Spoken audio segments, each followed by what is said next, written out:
p.m. Eastern Wartime. Your dial is set at 660, WEAF, New York.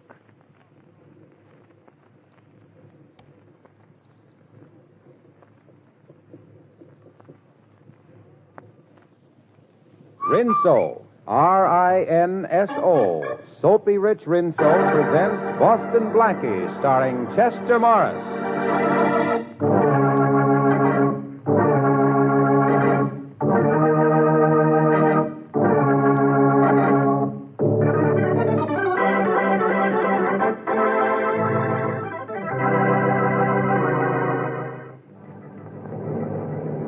Municipal Tower to Transcontinental Flight 17. Municipal Tower to Transcontinental Flight 17.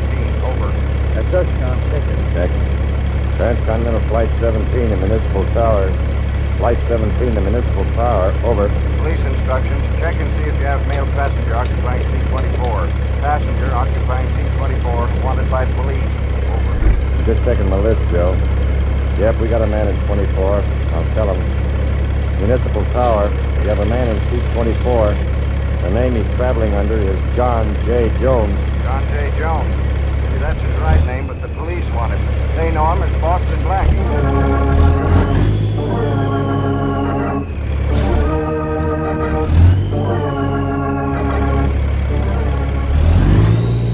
Maybe you've met Boston Blackie before on your local movie screen.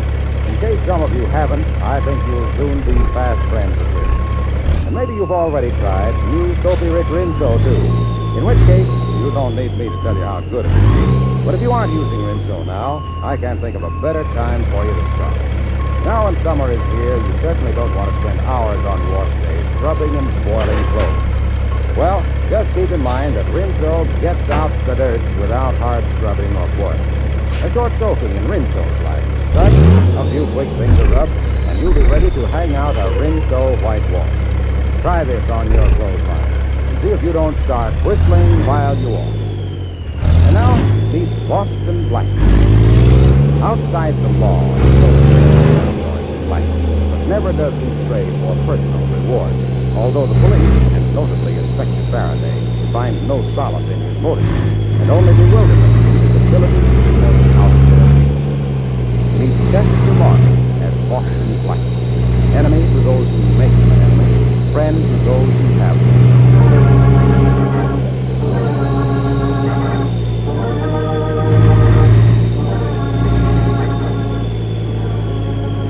You Chicago police have been very cooperative. Thanks, Nick. Can I help you, Inspector Faraday? Send a man to New York. You can return the favor. Glad to. Anytime, Captain. There's the plane now, Inspector. See it? Blackie has got to be honest. We know he was on the plane when it left Detroit and hesitated to stop. Well, Blackie's liable to get out of anything, anytime. I remember once I had him in 2 sets of handcuffs. The next minute... No handcuffs. No, Blackie. Chances are I couldn't have made the charge stick anyhow. Never have been able to tie anything on him in 6 years. You'll be able to arrest him now, won't you, Inspector? You're sure Blackie's the man, are you, Miss Moray? Oh, of course I'm sure. I was with my grandfather when he was robbed and the money stolen. The thief wore no mask, and I recognized him from the picture of Boston Blackie that was in the paper last year. Oh, I'm sure it was Blackie. Why do you keep asking me funny? Just wanted to be certain, that's all.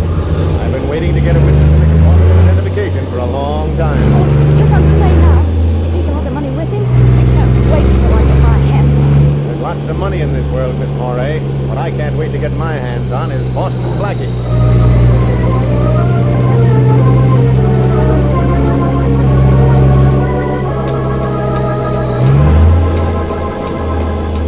Go ahead in, Miss Moray. I've been keeping Blackie in my hotel room here until our plane leaves for New York. Talk to her yourself. I can't get anything out of her. Go ahead. I'm on hands in there guarding him, and I'll be right here outside the door. All right, Inspector Faraday. Blackie always was a soft touch for a girl. Here's hoping you get something out of it. Inspector, you'll never know how important it is to me, Blackie. Hello? He won't say a word, miss. Just sit there like he did all the time the inspector was questioning. I'll... Blackie? Boston Blackie, would you talk to me? About business or pleasure? Maybe a little both. Detective Monahan said Mr. Blackie and I go to the court. Sure, I don't know why not. I was told all the way. Would you please come over here with me again? Sure. I've been waiting for a chance like this to have a little chat with you this morning. You identified me as the man who stole $10,000 from your grandfather. You know, you never saw me before in your life.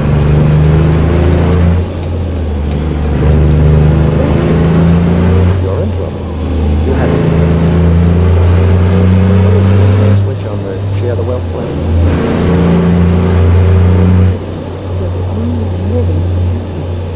But I have no idea where or how I could reach you. Oh, so you made up the story of my stealing your grandfather's money, huh? Yes, I did. I knew the police could trace your movements where I couldn't. And I knew you could get away from Inspector Faraday once I'd seen you. Well, thanks for the confidence. The very worst, I could have said I was mistaken in the identification, and then they would have had to let you go.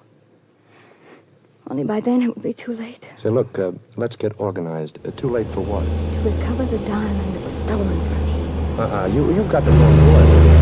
If a diamond was stolen from you, let the police get it back. They're in that business. Diamond, Blackie. The rest of my life depends on that.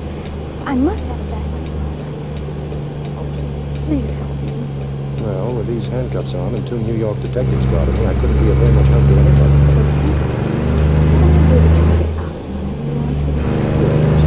But I've got to warn you first. I'm more than sorry I'm miserable. I knew I had to reach you.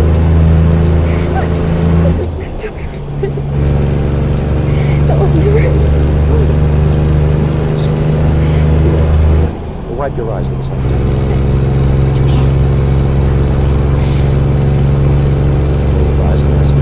Now blow. Do that again. Let me have your bed. Oh, it's easy. You just open your mouth and close your eyes and inspect the bag. Have a think. Tell me the whole story. The bag is yours.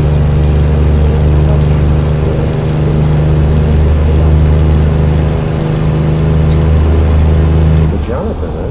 Oh, he's looking for you.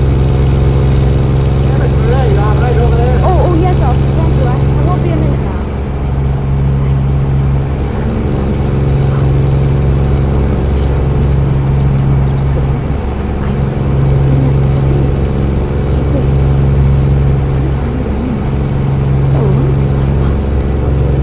If you don't produce the diamond, it'll be a mess. The police don't know anything about the diamond? Well, when do you have to produce the job? Tomorrow night. George gets back from a trip then. He'll want it and... Oh, Blackie. Tomorrow night. Well, it doesn't give me much time to work, but I'll try. Call the detective over here. All right, but why? Shh, don't ask questions. Just get him over. All right. Officer, would you come over here a minute, please? Sure, Miss Fletcher.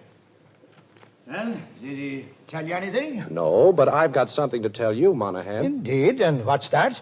This. Shouldn't have done that, Blackie. You shouldn't have hit the officer. You sure would have disappointed me if you hadn't said that. Now, listen. I'm going out the window and down the fire escape. As soon as I get moving, you scream for Faraday. Tell him what happened, that I socked Monahan and put the handcuffs on you. Here, I'd better do that now.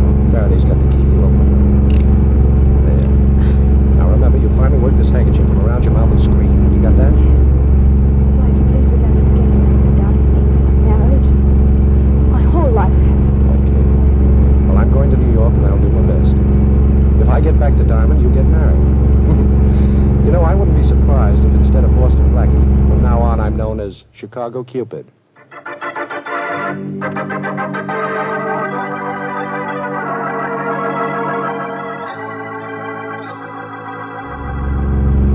Shorty, listen. When a piece of ice like the Jonathan Diamond is lifted, somebody's got to know something about it. Look, Blackie, I've been out all night on it. Nobody knows nothing. All I could pick up was that a fella named Atwater owns it. None of the boys would touch it. That is, except Duke Walton. I'm telling you, it's as hot as a pistol, but Duke's been bragging that he'll grab it one of these days. Yeah, well, where can I find him? Well, I checked that, too. He's out of town. That's definite. Yeah, he's been gone a week. Now, look, boss, why don't you lay off? Shorty, I promised to get that diamond back. I chartered a plane out of Chicago last night after breaking out of that hotel room. Young Atwater isn't due back in town till tonight, so I still have a little time. I'm going to waste some of it on a visit to the Atwater house. Ain't you a little out of your class up there, Blackie? You know, they got an awful lot of dough, those Atwaters. You know something, Shorty? After the way that Morey girl smiled at me in Chicago, I kind of feel like $1 million myself.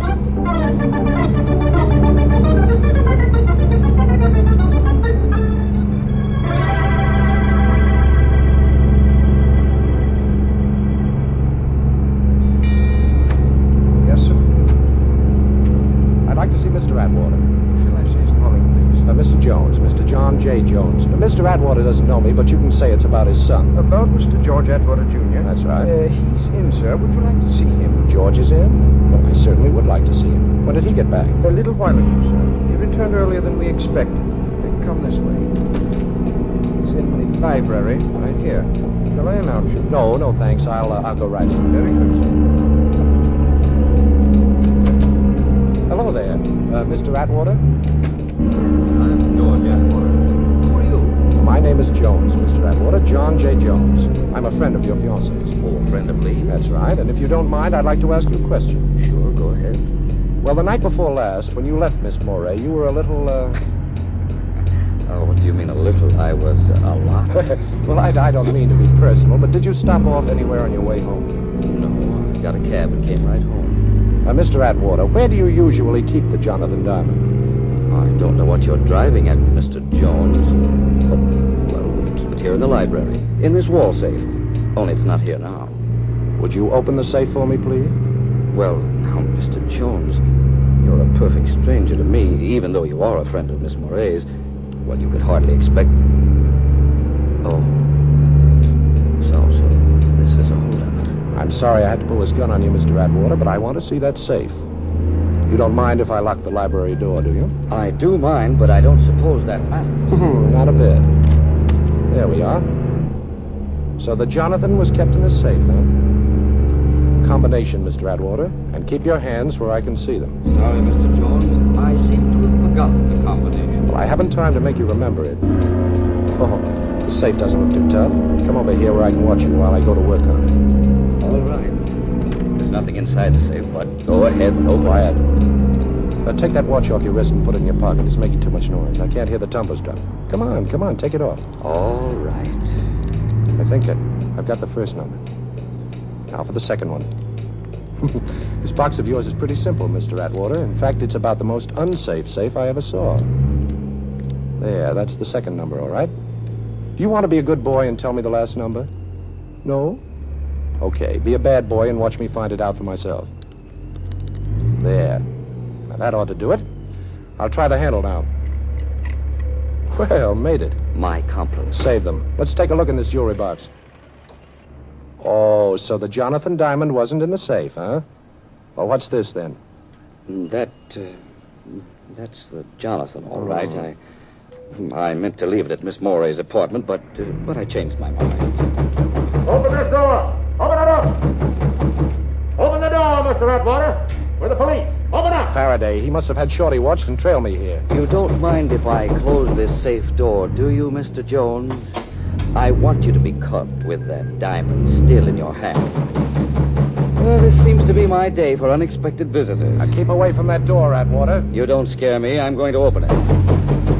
I'm coming. I'm going. You'll have to hurry. He's going through the window.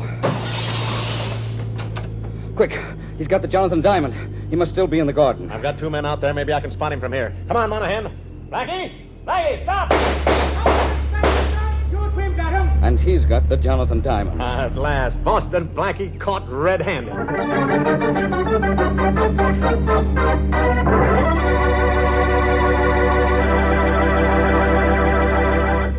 Well, it does look as though Blackie is in for it now, but I have a hunch there's still plenty of action coming up. And shifting from Blackie to Whitey, that is Rinso White, I'd like to tell you about a completely different kind of action, the kind you get with Rinso suds in your washer. Yes, those Rinso suds are so peppy and lively, they get your clothes sparkling white and bright with as little as a 5-minute run per load. And when I say sparkling white, of course I really mean exactly, Rinso White. And there's no better way than that whistle to describe the special kind of white Rinso gets your clothes. That's because Rinso gets out more dirt. Simple, isn't it? No wonder Rinso is the only soap recommended by the makers of 33 leading washers. And, of course, a short run is not only easy on your washer, it's easy on your clothes. Keeps them new-looking longer. So next wash day, do yourself a big favor. Whistle up a Rinso White, Rinso Bright wash. And now, back to the adventures of Boston Blackie, starring Chester Morris.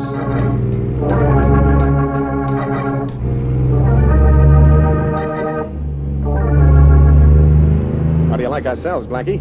Air conditioning between the bars and everything. Comfortable enough for you? Oh, sure, this one's wonderful. I wish you'd try sleeping on that mattress they have in here. I gave up in the middle of the night and slept on the stone floor. It was softer. Oh, come on, Faraday. How about a couple of pillows? Oh, poor Blackie. Too bad I didn't hear you.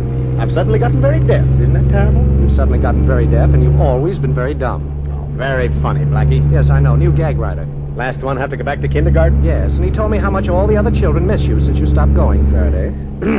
Blackie, we had to grab you on that Moray girl's charge. All right, so you grabbed me. A $10,000 stick-up, Blackie. That isn't important now. We'll talk about that later. But where's the Jonathan diamond? Jonathan Diamond? What's that? Listen, Blackie, you've had that diamond in your hand. Now you had it when we broke in. Atwater saw it there. Where is it now? Now, you listen, Faraday.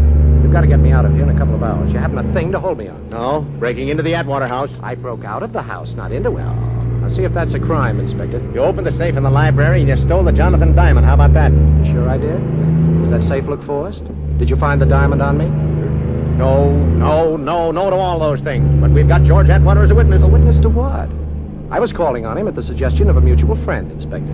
We were having a chat when somebody started to pound on the door. I got scared and jumped through the window. You know, things like that happen, Inspector. People get scared and they jump. Blackie, I'm telling you this man to man, we've got a case against you. Atwater's word against yours that you robbed his safe. And slugging Monahan in Chicago. Moray girl's testimony that you robbed her grandfather. That'll add up to 10 years at least. Go ahead, Inspector. All right, I'll be honest, Blackie. Young Atwater screaming about his diamond. Says you had it 1 minute, we grabbed you the next minute, so it can't be missing. Only it is.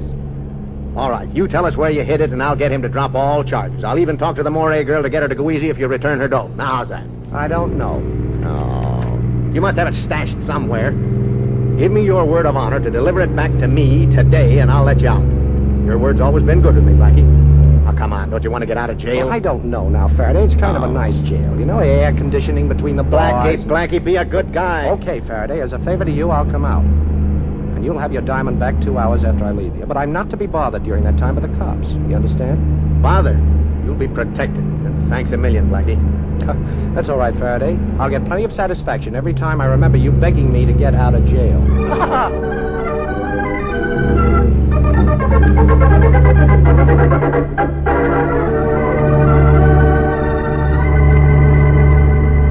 Hello? Miss Moray, this is Blackie. Can you talk? Oh, yes, of course. Nobody's here. Did I get the diamond? Well, yes and no, Miss Moray. Nobody ever stole it from your apartment. What? Atwater says he took it with him when he left you the other night. But that's impossible. He didn't. I know he didn't. I even looked at it after he left. Well, Miss Moray, will you meet me by the shrubbery alongside the library window of the Atwater house in exactly a half an hour? Well, all right, but what are we going to do? We're going to rob a safe, Miss Moray, with police protection.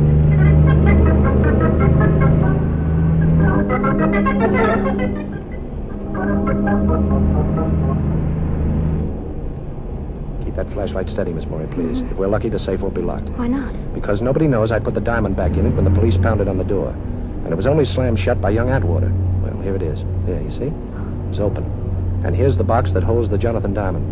Put your flashlight on it. We'll take a quick look. All right, there. But, the box is empty. Uh-oh. Atwater must have seen me put it back and grabbed it. But why is he telling the police that I had it? And see that I'm not disturbed. Quick, that's Atwater now. Put out that flash and get back at these stairs. Hurry. All right.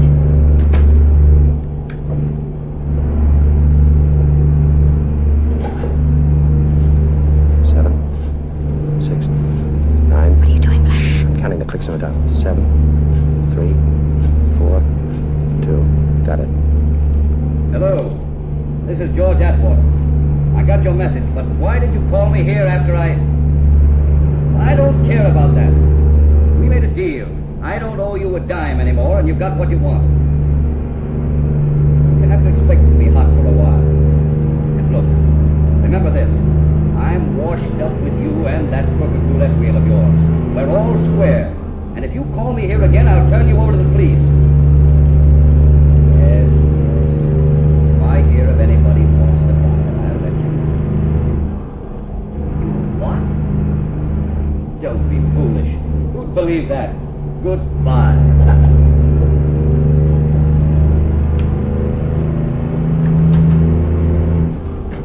I think I understand everything now, Miss Moray, but I've got to find the man Atwater just called. How can you? You didn't mention any names. No, but I counted the clicks as he was dialing that number. If my ears haven't let me down, I can call that number, too. Anyhow, I'm going to try. You think that man has the Jonathan diamond? Yes, I think so. But you don't have to worry about it from now on. You won't be blamed because it was missing from your apartment. But you're in a mess now, aren't you? Well, yes, kind of. You see, I promised Faraday that he'd have his diamond back in 2 hours, and I can't keep that promise. Well, I hope the OPA hasn't put a ceiling on tippers, because if they had, he'll hit it.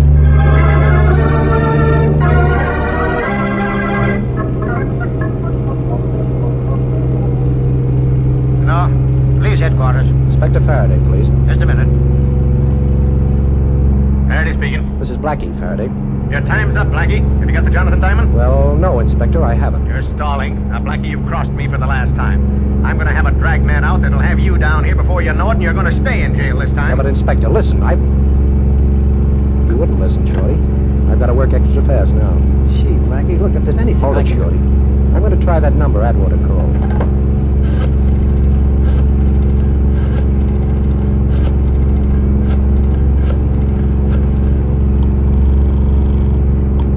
Hello?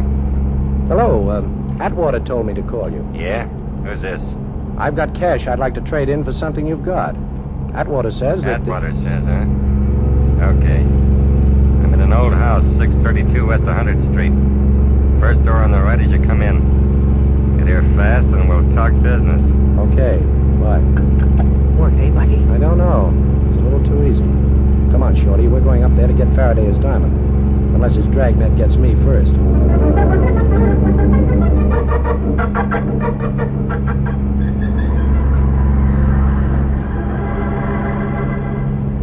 Blackie, duck down. Duck down this hallway. Okay, what is it, Shorty? Prowl car just coming this way. I never saw so many cops as we passing the way up here. Never mind, Shorty. Stay flattened out against this door until it's time for what I told you to do. Yeah, okay, Blackie.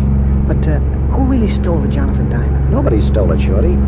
Atwater left the stone at Lee Moray's apartment and then returned later that night and lifted it, so that Miss Moray could report it stolen to the police. Ixnay, boss. Coppers.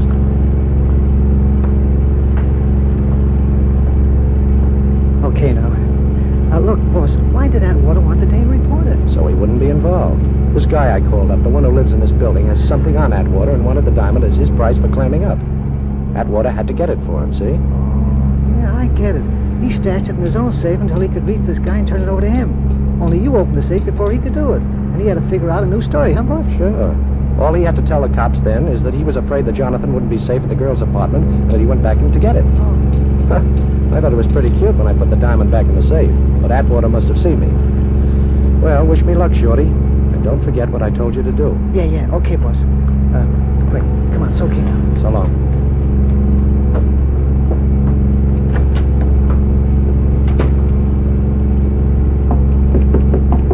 Yeah? Who is it?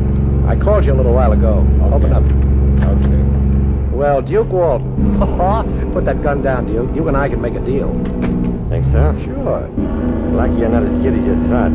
I called Atwater back and found your call was a phony. Too bad for you.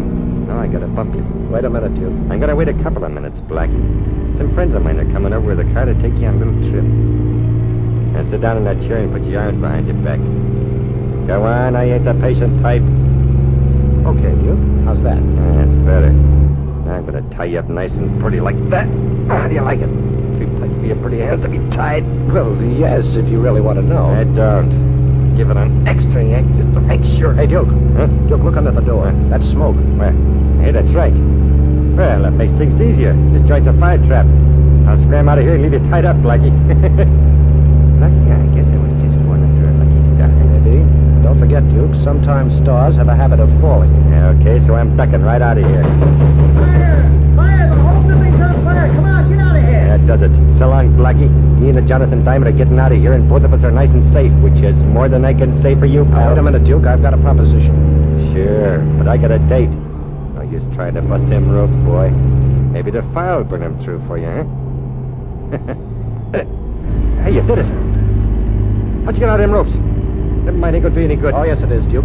This place is on fire. Go on, try and get out. I don't have to try, I'm getting. Take a look at the door, Duke. It's locked. Sure, it's locked, and I'm gonna open it right now. Hey, where'd the key go to? I've got it, Duke, right here. I locked the door and removed the key when I had my back Huh? to the door after you got the drop on me. Come on, give it to me. We'll both be burned to death. Sure, Duke. Here it is. Catch. Hey, don't throw it like... Where'd it go? I gotta get it. Sure, you're gonna get it, but good. You missed me, sucker. I'll sucker you. I'll get you for this Blackie if it'll take that million. Oh, hey, you're breaking my ribs. Drop that gun. Okay. Now, where's the diamond?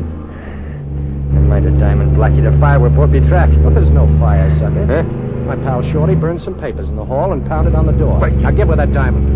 You must have it on you. When you thought there was a fire, you'd have never left without it. I ain't got it, Blackie. I found your phone call was a phony. Give it to a guy to hold. You're lying, Duke. I'm going to search you. Turn around with your back to me and keep your hands in the air. Okay, but I tell you, I ain't got it on me. Well, we'll see. It's not here. Not here. It's not here. It's me, boss. Everything all right? Okay, Shorty, I'll let you in. Well, I pick up the key. Now, don't move, you. Well, it worked, huh, boss? Yeah, it worked, but do you recognize this guy, Shorty? Yeah, sure. That's Duke Walton, the guy I was telling you about. It was bragged he'd have the Jonathan Diamond. Well, he hasn't got it. I've searched him. He's clean, Shorty. He's holding out, the dirty heel. Yes, that dirty... Heel. Heel, huh? You know, Shorty, I think I've got something there. It's the one place I didn't look. Take off your shoes, Duke. Come on, take them off. There you win, Blackie. The ice is in my right shoe. It's a slide in the heel. Diamond's inside. Now, that's being very sensible, Duke. I'll just take the diamond out of that slot it's in and at the same time pull myself and Inspector Faraday out of a great big hole.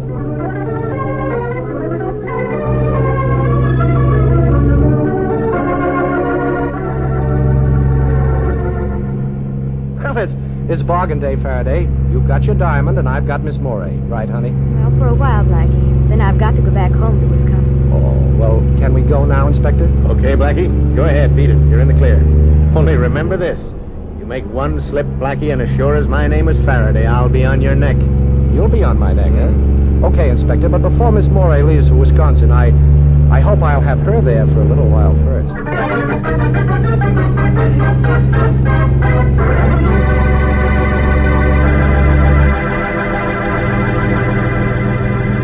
Oh, say, one more thing about Rinso. That same Rinso that's such a big help on wash day.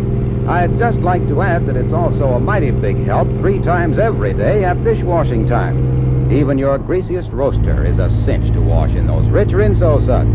And of course, Rinso's grand for all the soap and water jobs around the house. Walls, floors, woodwork, windows, tiles. They all come sparkling bright and clean with Rinso on the job. So get Rinso tomorrow for dishwashing, for housework, and for a wash that's...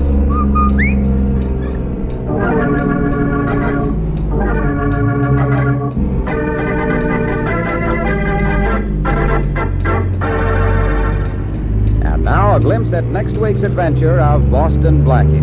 I won't do it, I tell you. I can't do it. Mr. Manletter, it's the only way your business can be saved. I don't care about that. The only way it can be saved is by risking the life of my friend Boston Blackie. Well, I'd rather it were lost. I won't ask Blackie to keep that appointment. I don't even want to know about it. All right, Mr. Manletter, if that's the way you want it. I'm going out and try to raise the money. You'll hear from me later, and remember, I don't want Blackie to hear about this. Hello, Mary. Get me Boston Blackie.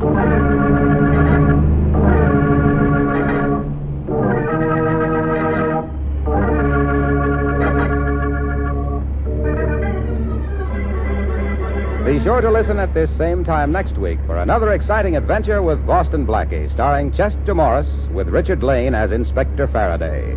You can see Chester Morris as Boston Blackie on the screen at your favorite movie theater. Boston Blackie's latest Columbia picture is One Mysterious Night, soon to be released. Original music for this program by Charles Cornell. This is Harlow Wilcox speaking for the makers of Rinso and wishing you all a very pleasant good night. And don't forget, tomorrow, when you ask your grocer for the new Rinso, buy a cake of Lifebuoy at the same time. Lifebuoy's rich, purifying lather goes right after dirt and perspiration, leaves you feeling extra clean. So use Lifebuoy daily in your bath or shower. Remember, it's the only soap specially made to stop... This is the National Broadcasting Company.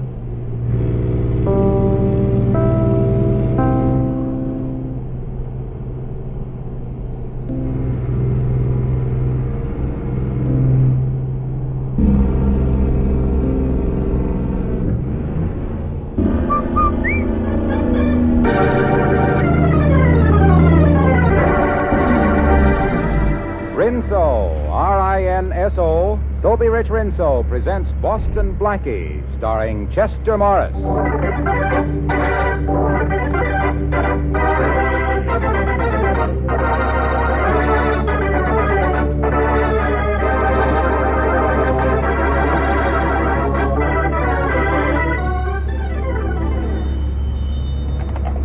Hello? Is Mr. Manletter there? Why, no, I'm sorry he's not. This is his secretary, Miss Rochelle. Can I help you? Yes, you can deliver a message for me. Been trying to reach him all day. This is John Partridge, president of the Morton National Bank. Mr. Partridge, but... Well, Arthur Borden is president of the Morton Bank, isn't he? Not since yesterday, he's not. Give this message to Mr. Manletter, please. Tell him that his notes to the bank were due and payable on Monday of this week, and we must have our money. But, Mr. Partridge, we showed our books to Mr. Borden only last week, and he agreed to extend the notes until our accounts receivable came in. Our business is in fine shape, Mr. Partridge. Our books prove it. Please tell Mr. Manletter that we'll accept our money in the morning, Miss Rochelle. But it's $100,000. We can't possibly raise that money overnight. I'm sorry, that's Mr. Manletter's problem. Goodbye. $100,000. Mr. Manletter, the bank just called. There's a new president, and They want to foreclose on my notes. How did you know? Read this letter. I got it at the house this morning. Here, read it. If you want to know how to prevent the bank from foreclosing on your note, have your friend Boston Blackie visit a house at 50 Hunter Street at 7 o'clock this evening.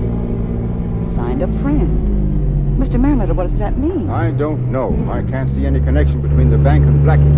But I do know I won't ask him to go to Hunter Street. Well, can we raise $100,000 for the notes overnight? I don't think so, but I'll try. Well, there isn't much hope. Then you must call your friend Blackie. No, it can only mean trouble for Blackie. I don't know how or why, but it must be trouble for him if I'm being forced to ask him to go there. But Blackie thrives on trouble, Mr. Manletter, and it'll save your business. No, I won't call Blackie. I'm going out to try to raise the money. You'll hear from me later. All right, sir. Alice, will you call a number for me, please? Get me Boston Blackie.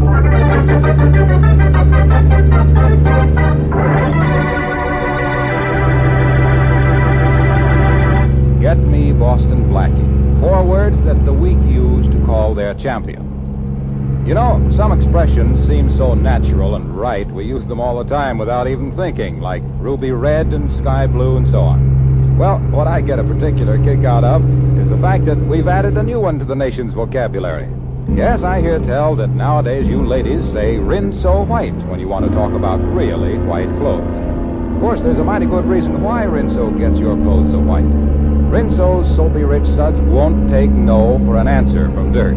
They pitch right in your tub or washer and go to town. Yes, Rinso gets out more dirt, and that's why you ladies are able to turn out those beautiful Rinso white, Rinso bright washes. So next wash day, whistle for the kind of wash you're proud to hang on your line, like this. And remember, it stands for Rinso White. Now, meet Chester Morris as Boston Blackie.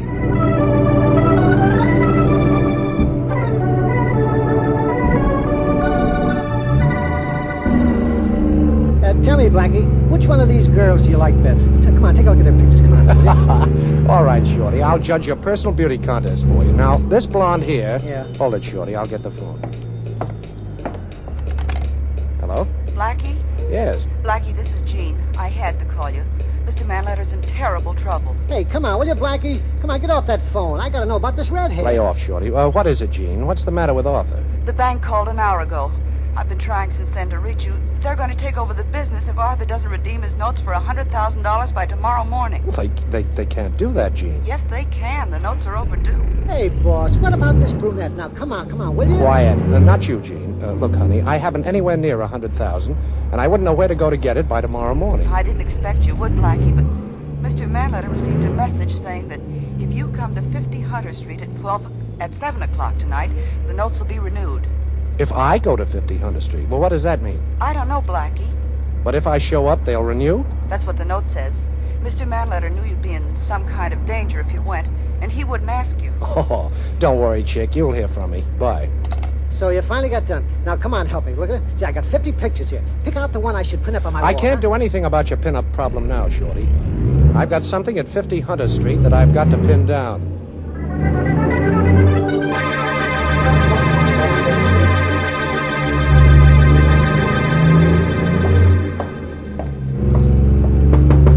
Come in, Blackie. Come in, Blackie. Come in, Blackie. Hey, Come what in, is Blackie.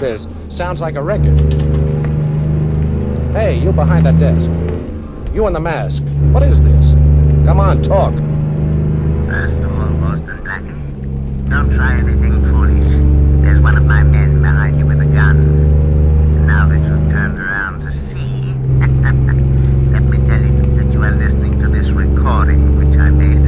Because I don't want you to know what my voice sounds like in person. A record, huh? Well, personally, I prefer Harry James. Blackie, I want you to listen carefully to what follows. Have you anything to say? Sure I have. I hope you're... Okay, boss. Take the record off. He's out cold. I hope I didn't hit him too hard, boss. There's no sense killing him. The law is going to do that for us very soon.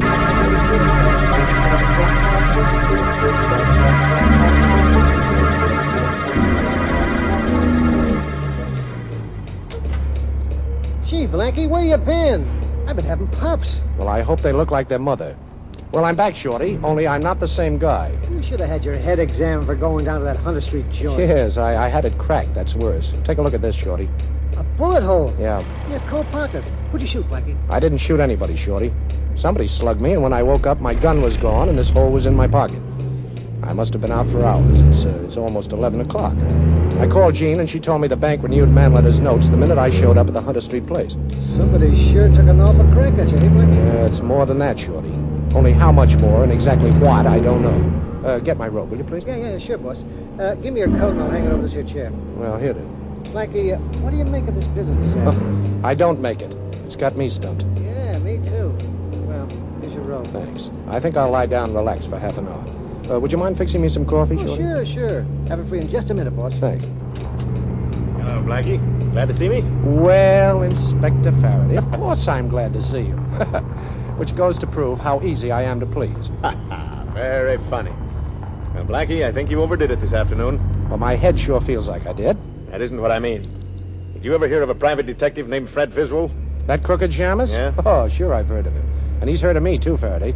I got the guy's license suspended when he tried to blackmail me. A couple of friends of mine, last year. That's the guy. He didn't like you, Blackie. I'd feel a whole lot worse if you said Rita Hayworth didn't like me. You didn't like him either. I hate rats, Faraday. Come on, what's all this about? Nothing, only Viswell was found shot to death an hour ago. What? I'm taking you in for his murder, Blackie. Now, let's get going. Now, look, Faraday, you've done ridiculous things every day of your life. But right now, you're borrowing from next week. What makes you think I bumped off this one? I don't think it, I know it. We've got your gun, and it's got your fingerprints on it. Oh. We found it near Viswell's body. And if I'm not mistaken, isn't that a bullet hole in the pocket of this coat of yours on the chair? You fired from your pocket. Well, maybe I burned the hole with a cigarette. No cigarette ever burned a hole like that. Come on, let's get going, Blackie. Get dressed and hurry up. Take off that robe, put a coat on. You're coming with me. Come on, take that robe off. All right. Pretty robe, isn't it? Too bad you won't be allowed to wear it in jail. You like this robe, Inspector? Mm-hmm. Well, here, take a good look at Lovely. it. Take a good look at it. Right over your head. Shorty.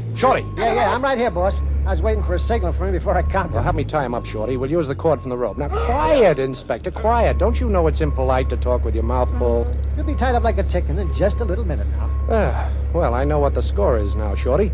Somebody's fixed it to look like I knocked off Fred Viswell. Yeah, I heard. And a very pretty picture, is it, boss? I'm not worried about the picture, Shorty. I'm worried about the frame.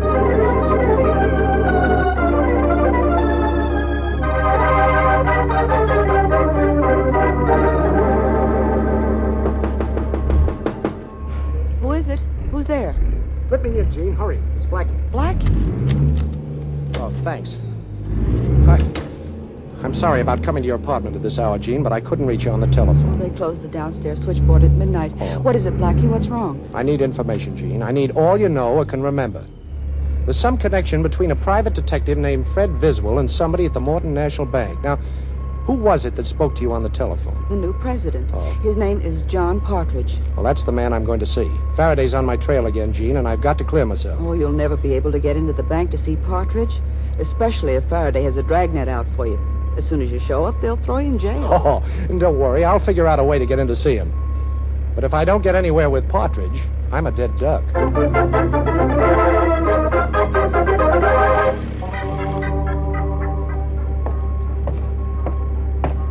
morning, Mr. Partridge. Good morning. Good morning, Mrs. Howard. Good morning. Oh, I left your mail on your desk, Mr. Partridge. Thank you. I'll be in my office if anyone wants me. Don't open your mouth, Partridge, or this gun will shut it permanently. Why? What do you want? Aren't you one of the special police that protects the bank? Oh, well, don't let this uniform fool you. I wore it just to get in here. And keep away from your desk. You know, I'm allergic to the sudden pushing of buttons. Ah, that's better. Now, do you know who I am? No. I'm Boston Blackie. That doesn't mean a thing to me. Oh, I think it does. You called Arthur Manletter's office and told him the bank wouldn't renew his notes. But he received a letter saying that if I were to go to 50 Hunter Street, the bank would renew. Maybe you know what you're talking about, but I don't. You've got to be the man behind a pretty shrewd frame-up, Partridge. Unless you're acting on somebody's instructions. Now, which is it? You know that if I raised my voice, you'd be shot dead by the bank guards before you could go through the front door. Well, I'd have company, Partridge, believe me. You. Inspector Faraday thinks I killed a man. They don't hang you twice for double killing. Why was I framed for the murder of Fred Viswell? I don't know any Fred Viswell, and I don't know anything about any telephone call that was supposed to be made by me to Arthur Manletter. Oh, you don't, huh? How about the renewal of Manletter's note?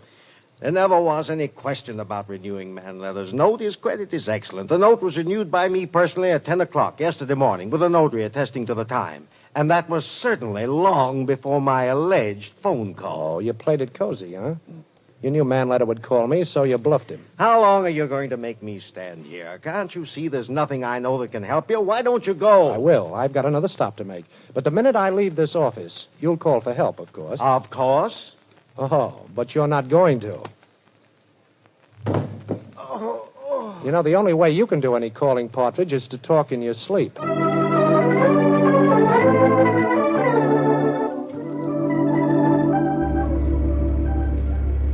Mr. Borden? Yes?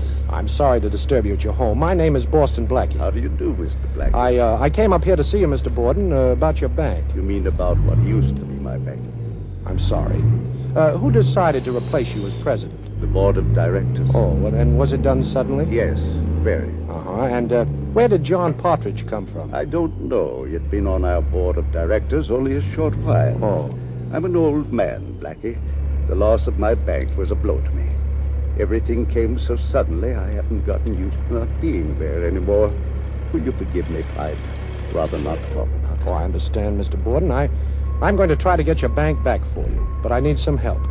Now, here's an address where I can be reached. Oh, you must have some loyal employee at the bank you can depend on, and would you call him and get him to find out something about Partridge? And if you get any information, send me a message. And send that ring you're wearing with it so I know it's from you. I'll send you a message if I get it, but with just a paper clip on it. I haven't been able to get this ring off in years. The paper clip will identify my messenger, if I hear anything. Good. Give me a little help. I'll turn a murder over to Inspector Faraday, get rid of the charge against myself, and give you a bank right in your side pocket.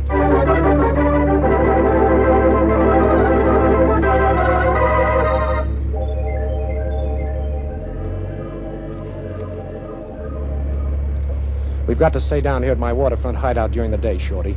Every cop in town is on our tail, and Faraday's sworn he won't sleep till he brings me in. It's okay with me, Blackie. And go ahead, it's your deal. You got me, let me see, you got me 60 to 17 and 2 boxes. Go ahead, it's your deal. You know one thing about gin rummy, it sure passes the time away. Yeah, it passes my dough away, too. Okay, you two. Hoist him. Come on, Patsy. Yeah, I'm coming. Now, look, Blackie. Stand up and don't try nothing foolish. I know all about you and your tricks. Well, I wasn't exactly going to ask you to pick a card. Who are you? The guy who ain't going to be outsmarted by you. Oh? Tie the little guy up, Patsy. Yeah, I'll tie him up good, too. Don't talk. Tie. I'm tying him. He ain't going to go nowhere for a while. Okay. Suppose we start moving, Blackie.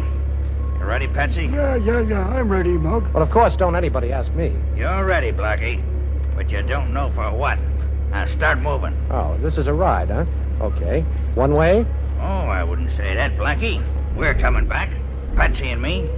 But we got orders to get you. Orders to get me, huh? Dealing in the Blackie market?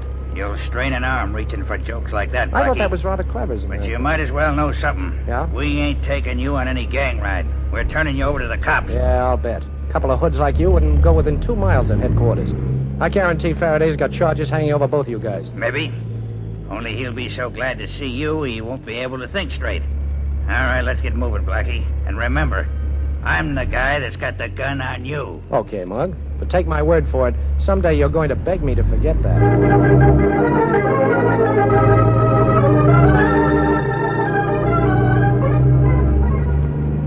Blackie, there's something natural about the way you look behind bars. Yeah. They look good on you. Oh, thanks. You've got no idea how nice it is to see you sitting so sweetly in that cell. Now, Faraday, listen, I didn't knock off Viswell. No kidding. Of course not.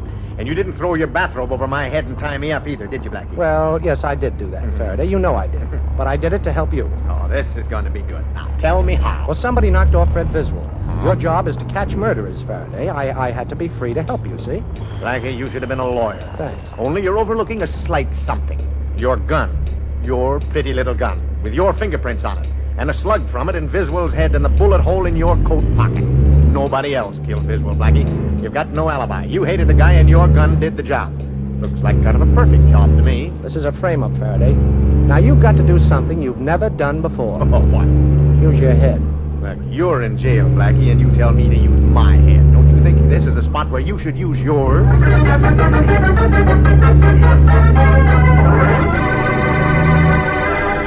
Well, it seems as though Inspector Faraday is about to realize a lifelong ambition and has finally found a charge against Boston Blackie that will stick. However, that remains to be seen, of course. You know, you ladies really have it all over the men folks when it comes to being sensible about clothes. Come summertime, for instance, you know that one of the tricks of keeping cool is to look cool. And what could look cooler, crisper, and prettier than those bright cotton washables you wear? It's important, though, to remember to keep them bright and crisp. And that's where our soapy rich Rinso comes in. No point in working your head off in summertime, boiling and scrubbing clothes. And you don't have to with Rinso. A short soaking in Rinso suds, often as little as 10 minutes, is enough. Then a few quick finger rubs on extra soiled places, and your clothes are ready to rinse. And believe you me, you'll be mighty proud of how your wash looks, too. Your lovely colored washable cottons will stay fresh and bright week after week, wash after wash. And your white clothes, well, it goes without saying, they'll be, yes, Rinso white. So get Rinso next wash day for a Rinso white, Rinso bright wash.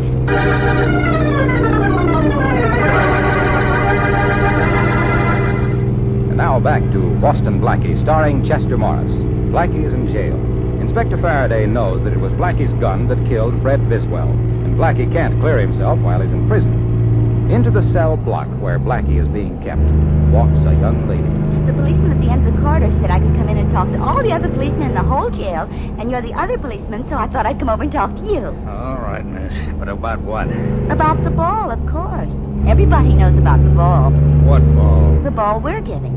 But I'm selling tickets only to policemen. Well, now I've heard everything. Selling tickets to policemen for a civilian's ball. How much are they? $1. But the policeman at the end of the corridor said that if I came up... Here's $1. Keep the ticket. And the next policeman is right down past this row of cells. Go bother him, will you, please? Yes. And don't tell me that bag you're carrying is full of tickets. There aren't that many policemen. Oh, you're so silly. Of course not. I always carry a bag. It makes me look as if I'm always about ready to go someplace. Well, you can go right now. I'll unlock the door. You can walk down the corridor till you find another cop at the end of it. His name's Murphy. Isn't every policeman? Oh, I don't know. All right, go. Go on, miss. Right down the corridor. Don't mind them mugs in the cells. Blackie. Gene, what are you doing here? This isn't visiting day. Blackie, listen. I've got to keep walking when the guard looks this way. Oh, don't be silly. Come in. The door's open. Cell door's open? Sure, try it. It is. Blackie, how did you do that? Close the door. You know, I could open the cell door all right, Gene. That was a cinch. But I haven't figured out yet how to get past the guards at both ends of the car. Stop figuring it, Blackie. Here, look at this bag I brought. It's an outfit that matches the one I'm wearing, only it's a couple of sizes larger. Put it on, quick. What, and leave you in the cell? Oh, nothing doing, honey. I'll go out the door I came in, Blackie, and you go out the other one. Only hurry, the guard might get curious. Okay, but it won't take me a second. Now, first roll my trousers up, then over the dress. Oh, you brought a wig, too, huh? Think of everything. Can I get into these shoes? Sure you can, but hurry, Blackie. Yeah? Don't forget your hats. Say, it's a cute one. All right, zip me up, will you? I'm all set. There. Now just walk out, Blackie, and tell the cop at the end of the corridor. His name's Murphy. Tell him he ran out of tickets. Can you talk like a girl? Who, me? Of course I can. You better not talk. Bye, Blackie, and luck. Leave me back in my apartment. Oh, thanks, Jean. You're wonderful. See you later, Blackie. You look awful cute in that outfit. Watch out for the wolves. Oh, not me. For once, I want to be on the receiving end of a...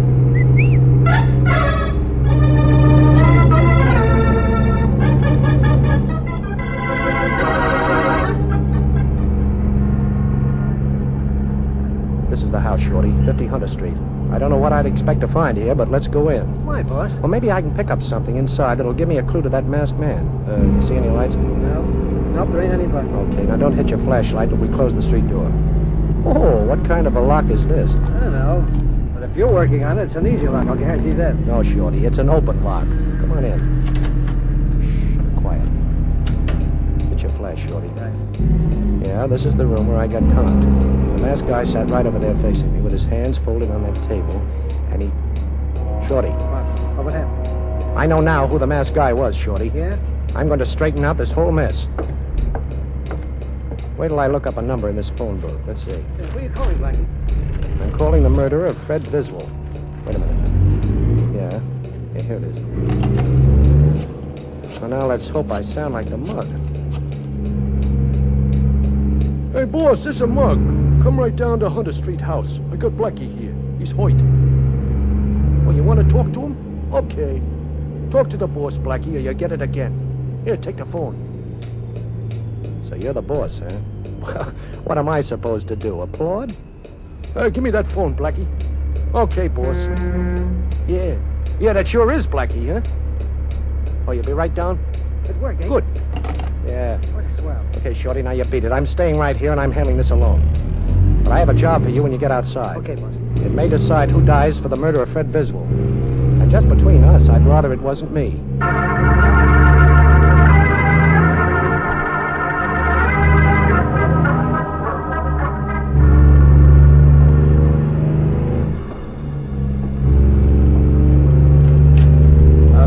Are you in here? Turn on the light. It's dark. Can't see you. Turn on the light. Here's a light, Mr. Borden. Right in your face. Boston Blackie. That's right, Boston Blackie. You had a very nice frame-up all fixed for me, but I think you're going down to explain it all to Inspector Faraday now. Are you? Well, I don't. So the phone call to me was a gag, eh? I might have known it was one of your tricks, Blackie, but I didn't. No harm done, though. I'll just leave. Oh, just like that, huh? Mm-hmm. Don't think you can threaten me, Blackie. As long as I'm alive, I'm a potential alibi for you. Only you and I know you didn't kill Fred Biswell and that I did. And you've got to let me live in the hope that someday I'll confess. Yes, I guess maybe I do. Oh, you're a pretty smart man, Borden. You'd have to be to have me in this kind of a jam. What did Biswell ever do to you? You thought he could outsmart me, the fool. Some private investors had him checking the books at the bank. Found that I'd taken quite a bit of money that didn't belong to me. And he thought he'd try a bit of blackmail. He didn't get very far. Pretty thorough, aren't you? I think so.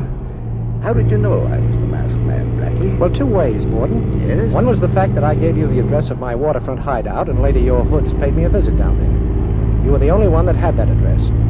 The other was that ring you're wearing. The one you told me you couldn't take off. When I came in tonight, I remembered the masked man was wearing that ring. You know, putting John Partridge in your place as president of the bank sounds like a wonderfully smart idea. It was. I was tired of working, and I could throw Partridge in jail any time I liked for a little embezzlement job he did. So he must do as I say. And now, Boston Blackie, let's go visit Inspector Faraday. Well, no, Mr. Borden, I don't think I care to see the inspector tonight. No? Perhaps this gun will make you change your mind. I happen to know that Faraday has your gun. You're still under suspicion of murder, you know. If you try to escape, Blackie, I'll make nothing of killing you in cold blood. You know, I believe you would, Borden. All right, I'll go with you. I guess I'd rather be a live prisoner than a dead suspect.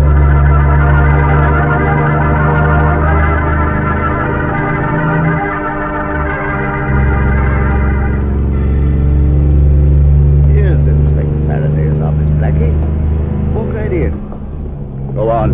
Okay, if you say so, Borden. Hello, Inspector. Say, look, don't you ever sleep? Well, Blackie, I've been expecting you. You're a little late. Would you mind telling this gentleman in back of me to get rid of his gun, please, Inspector? He doesn't realize that it's impolite to point.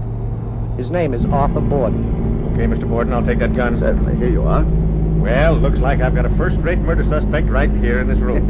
It certainly does, Inspector. Going to lock him up? In just a minute. In fact, I might as well do it very legal and proper. Arthur Borden, you're under arrest for the murder of Fred Biswell. What? Me? Why, David, I wish it was Blackie. Only it isn't. You've got your confession in your own voice right on a dictograph record. A dictograph planted in my Hunter Street house? Right. That's impossible. Nobody could have put a dictograph in there. You tell him, Blackie, you figured this thing out. Well, before you came into the Hunter Street house tonight, Mr. Borden, I dialed the inspector's private number on the telephone and left the receiver off the hook, you see. I had Shorty call him before and tell him to expect his private telephone to ring.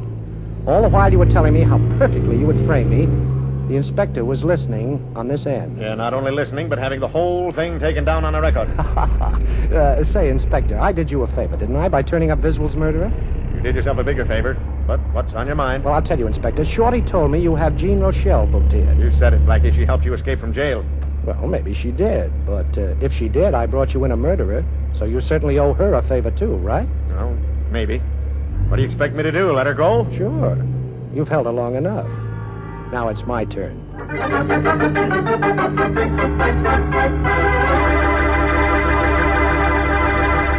You've heard about making mountains out of molehills, but here's how to make mountains of dishes go right down to nothing in a hurry.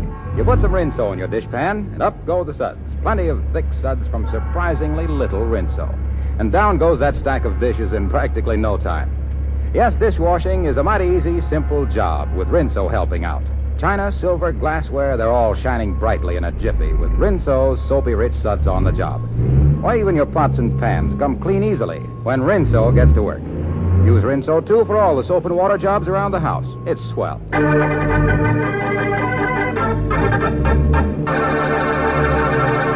Now a glimpse at next week's adventure of Boston Blackie. All right, Monahan, give me a little more juice in that light. No, don't do that. I can't stand it. That's better. Now, listen, Shorty, you say you don't remember what happened. I don't. I keep telling you I don't. All right, maybe you don't remember. You were slugged.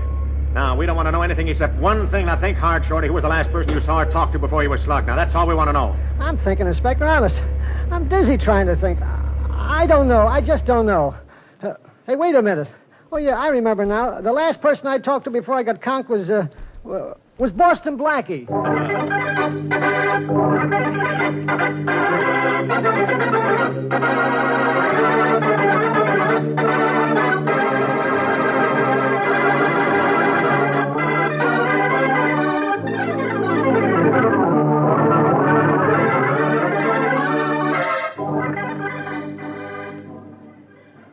Be sure to listen in at this same time next week for another exciting adventure with Boston Blackie, starring Chester Morris with Richard Lane as Inspector Faraday.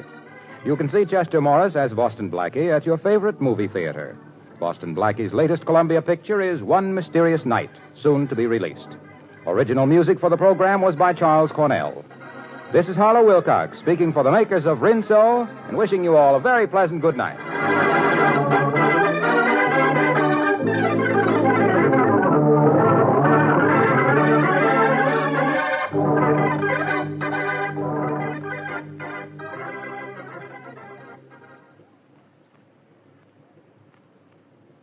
Warm weather's ahead, and that means greater danger from perspiration. Protect yourself. Use Lifebuoy in your daily bath.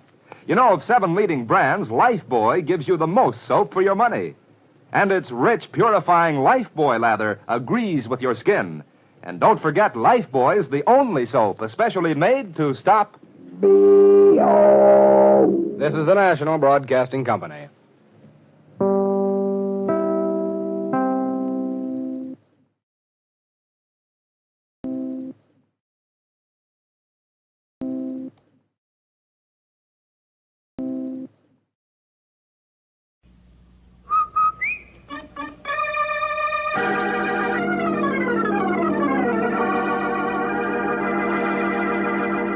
Rinso, R-I-N-S-O, Soapy Rich Rinso presents Boston Blackie, starring Chester Morris.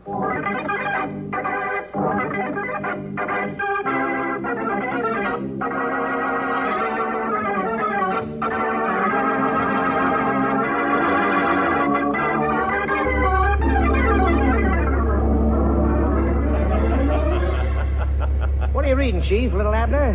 No, but listen to this, Matthews. Special feature of the Great Gems exhibit at the famous Godet Jewelers will be the incomparable Star of the Nile emerald.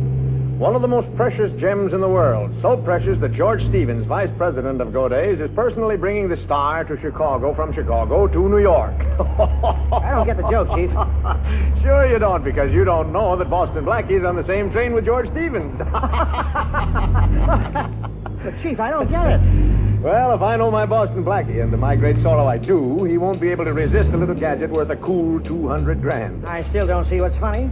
Besides, Blackie hasn't gone after sparklers in a long time. I know that, but I also know one thing that sparkles that's right up Blackie's alley. What's that? Dame. Sure, Chief, but the Star of the Nile ain't a dame. Yeah, but Helen Crew is. Helen Crew? Yeah, something's bound to happen on a train when it's carrying those three. George Stevens, Helen Carew, and Boston Blackie.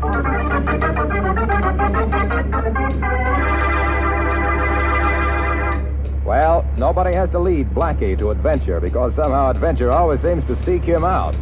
In just a moment, we'll hear more about Blackie and the Star of the Nile. You know, you can lead a soap to water, but you can't always make it give thick, rich suds. Not if it's hard water, and not if you're using one of those lazy bar or skimpy suds package soaps. No, ma'am, that's when you want Rinso. Soapy Rich Rinso on the job. You see, Rinso bubbles up into mountains of suds, practically at the touch of water. Suds that go right to town on your clothes. Suds that get out more dirt to give you that Rinso white, Rinso bright wash. And no hard scrubbing or boiling to ruin your wash day disposition. A short soaking in Rinso suds, a few quick finger rubs on extra soiled places, and your clothes are ready to rinse. So, next wash day, whistle up a Rinso wash. A wash that's Rinso white and Rinso bright. And now, Chester Morris and the adventures of Boston Blackie.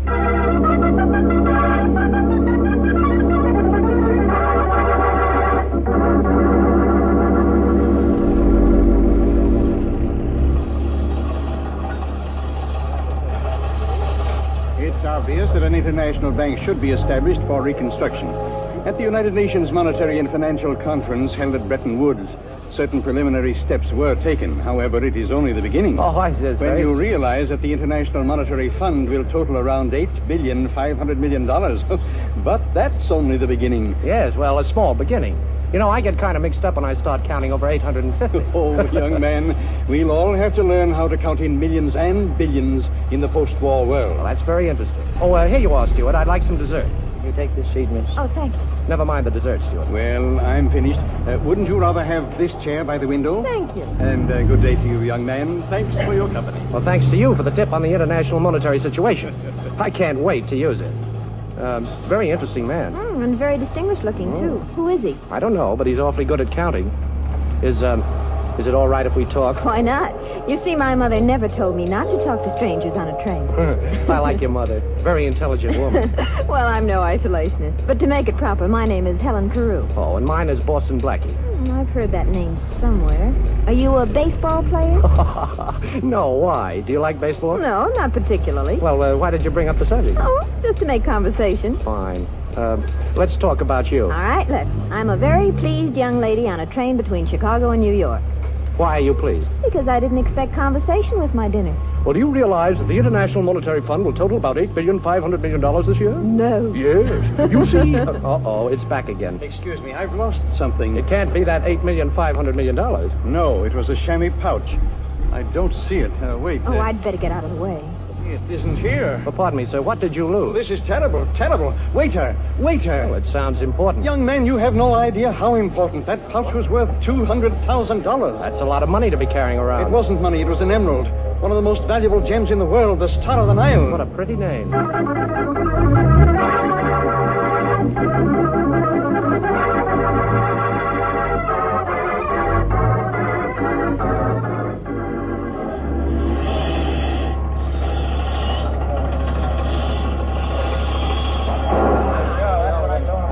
I tell you, Inspector, I've been robbed.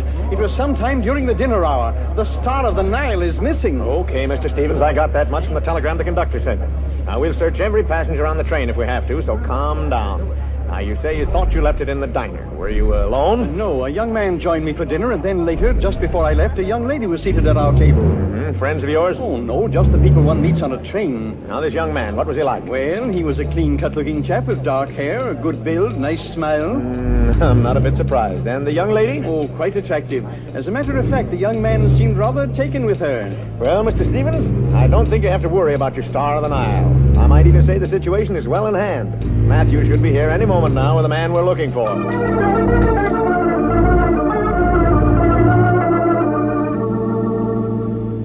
Here he is, Chief. Welcome, Boston Blackie. Welcome home. Your new home. As a matter of fact, I've prepared a special escort to take you there. Well, now, how thoughtful, Inspector. But where's the brass band? All right, come off it, Blackie. Where's the emerald? This is a great shock to me, young man. Well, it's no shock to me, sir. I know my Faraday.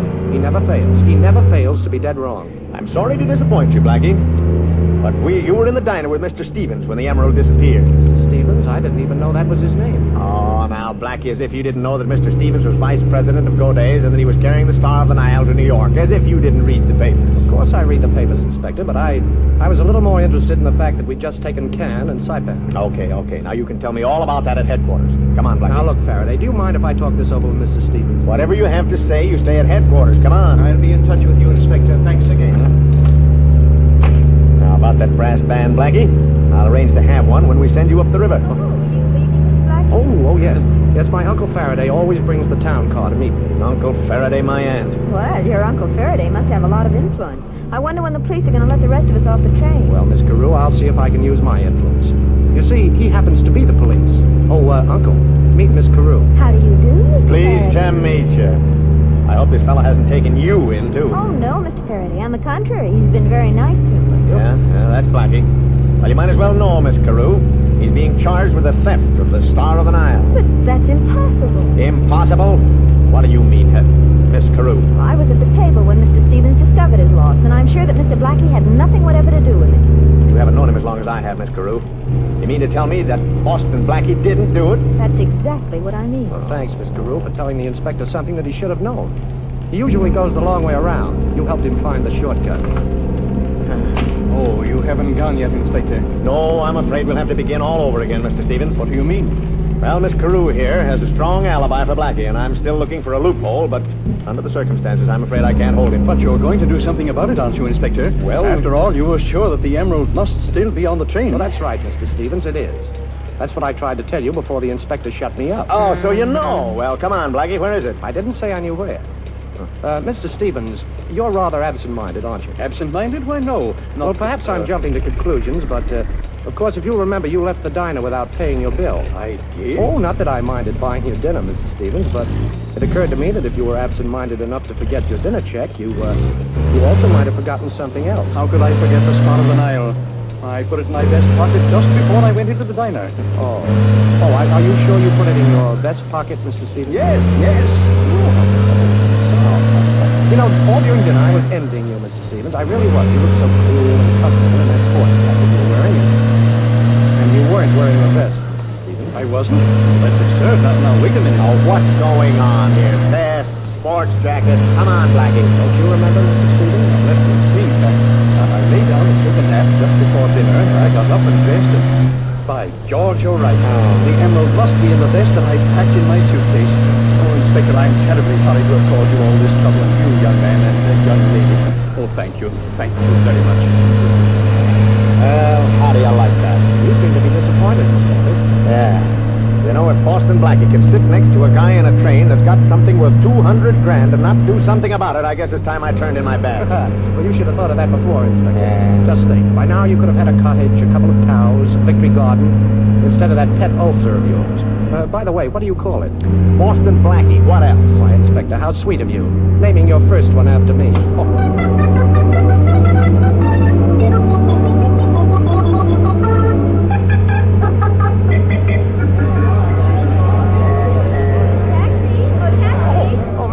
I've been looking for you. Here's a cab coming up now. May I drop you someplace? Thanks. Where to, Miss Carew? The middle seat. Okay, driver, 48th Street off Lexington.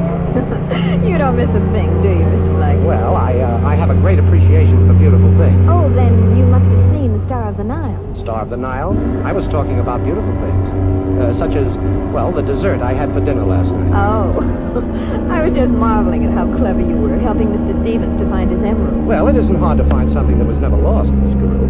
And, incidentally, thanks for putting in a good word for me with the inspector. Oh, don't mention it. By the way, I'll bet there's another thing your mother forgot to warn you about. Oh? Accepting dinner invitations from a young man in a taxi cab.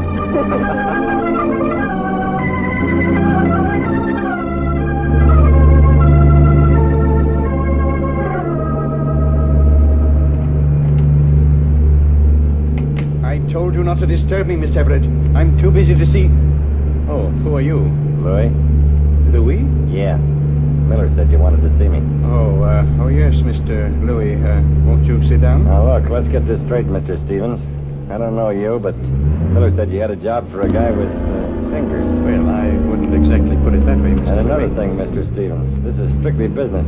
Miller says you want me to open up a safe down at Goday's and lift a hunk of jewelry. Well, now... And what's more, Mr. Stevens, I know you're vice president of Goday's. That's your business, but it ain't mine. And if you're worrying about what might happen, you're in a swell spot. After all, who'd the judge believe, me or you? Well, I'm glad we understand each other, Mr. Louis. The emerald has already been deposited in the Goday vault, and since the exhibit will open tomorrow, there's no reason for any further delay.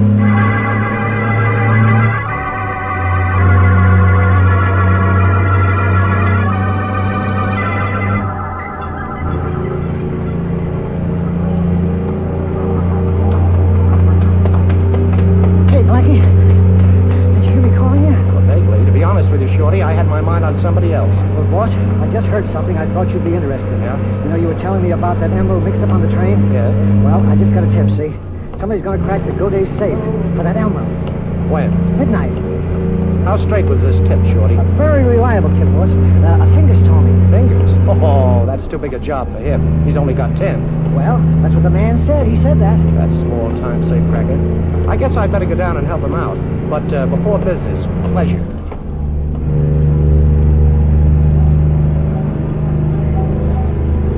Well, for once, Miss Carew, I can't blame Faraday. After all, he brought us together. Brought us together? Yes. What do you mean? Well, if he hadn't accused me, he wouldn't have had the opportunity to vouch for me, and, well, I wouldn't have had the opportunity to show you my appreciation. Oh, I see. Well, the whole thing was a little silly anyway. Oh, well, not altogether. Faraday has the memory of an elephant and the persistence of a little beaver. And looks like both of them. If anything happens, it's got to be Boston Blackie. Oh, that's a nuisance, isn't it? Oh, I don't know. Faraday hounds me, but it's good to have him around at the wind-up. Blackie, I don't quite make you out, but I like you. Thanks. I hope that's an understatement. Well, I'm surprised the police are so suspicious of you. Oh, that's the story of my life. You see, Faraday has good instincts, only he picks the wrong person. If he knew, for instance, that tonight I may have something to do with robbing a vault, he'd become suspicious right away. But, of course, you haven't anything to do with that. But, of course, I have. Only it's not as bad as it sounds. Oh, now I'm really puzzled. Well, the only puzzle is, why don't I spend the rest of the evening with you? Meaning that you have to leave? Meaning that I have an important conference about something green and something Egyptian. Oh, I see. But like the Sphinx, you won't talk. Perhaps I'll have something to tell you later. I'll get your coat. Oh, thanks. I have to phone. But don't make any dates for the next month. I want to put in my bid first. Hello? Operator? Give me Madison 72772. Hello? Inspector? This is Helen Carew. I just had dinner with Boston Blackie. We're leaving now. He's dropping me off at my hotel. He's going down to Goday's. He's after the emerald. And, Inspector, if you should happen to catch him, please don't mention me.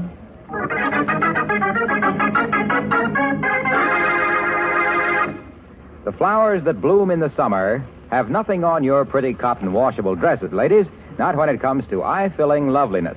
And say, you were particular to pick out just the dresses you wanted, weren't you? Well, then you ought to be just as particular about your soap. That's when you want Rinso. Wash after wash, Rinso leaves your clothes bright and new-looking because those power-packed suds get out more dirt. Yes, you'll be proud of your Rinso wash. I bet you'll join our chorus of women who have learned to sing their way through wash day like this. Rinso, white, Rinso, white, happy little wash day song. Rinso, white, Rinso, white, Birdie sing it all day long. Your fine feathered friend has a message to send, so listen, you can't go wrong. Rinso, white, Rinso, white, happy little wash day song. So get Rinso tomorrow. And now back to Chester Morris and the adventures of Boston Blackie.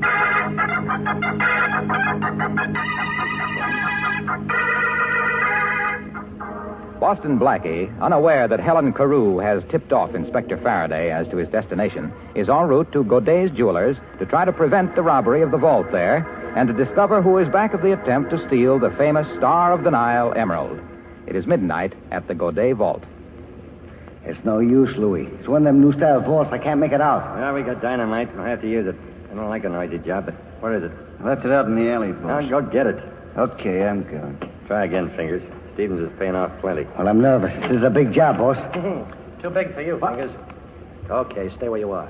Boston Blackie. That's right. What were you saying about a certain Mr. Stevens?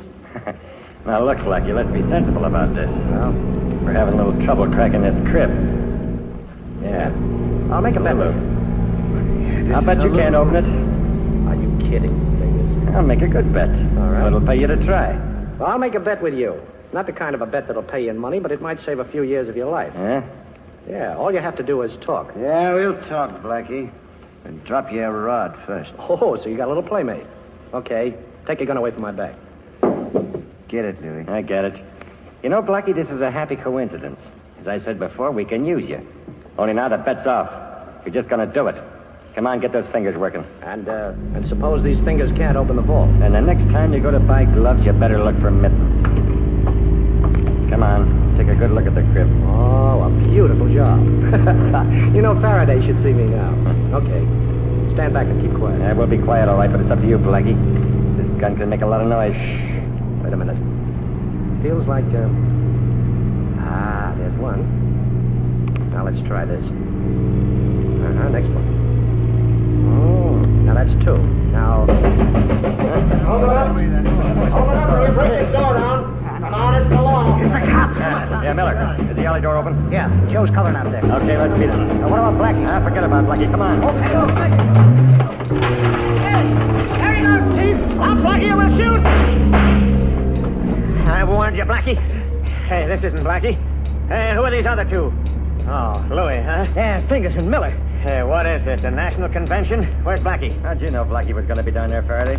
A little bird told me, but where is he? Well, now, I don't expect you to believe this, Inspector, but so help me. We were passing by the alley, and we heard a noise, and we come in. Naturally curious, you understand? Yeah. And who do you suppose was starting to crack that vault? Don't tell me. Boston Blackie? Yeah. Well, then what are we doing out here in the alley? He couldn't have gotten away. Yeah, Chief. There's only two doors to that room. We came through this one. Yeah. So he better be back in that vault room. That's right. Eddie, watch these mugs here. Come on, Matthews. Let's have a look. Ain't in here. Well, I can see for myself, Matthews. I can see for myself. Must have slipped through the door before we came in. Matthews, you're fired. Me, Chief? I ain't done nothing. That's the trouble. You never do anything. Now, see if the vault's open, Matthews. Okay, Chief. Now, lock tight in the drum. There's a mark on it. Looks like we saved the emerald for go days, huh, Inspector? Yeah, but I wish somebody had saved Blackie for me. Matthews, I hate to say it, but we gave Blackie a break. We came in just in time to save him from getting into trouble.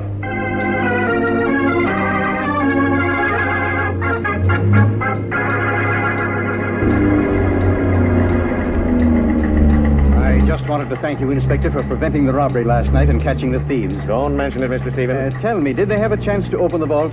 Nope, we were Johnny on the spot. They never even got started. Well, Inspector, I can't thank you enough for the fine job you've done. Fine job. Nothing ever happens. Nobody steals anything. Listen, Mr. Stevens, if somebody should steal that emerald, and I catch him, then you can thank me. What burns me up is that Boston Blackie was down there, too, but he got away. Boston Blackie, he got away? Are you sure the vault wasn't opened? Sure, we tried it. It was locked tight. Well, that's fine, but to be on the safe side, I'd better check up. I'll go right down to the vault myself.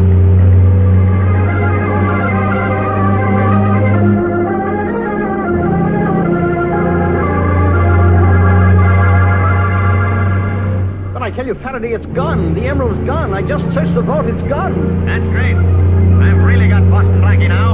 Don't worry, Mr. Stevens. Calm down. You'll get your star, and I'll get Boston Blackie.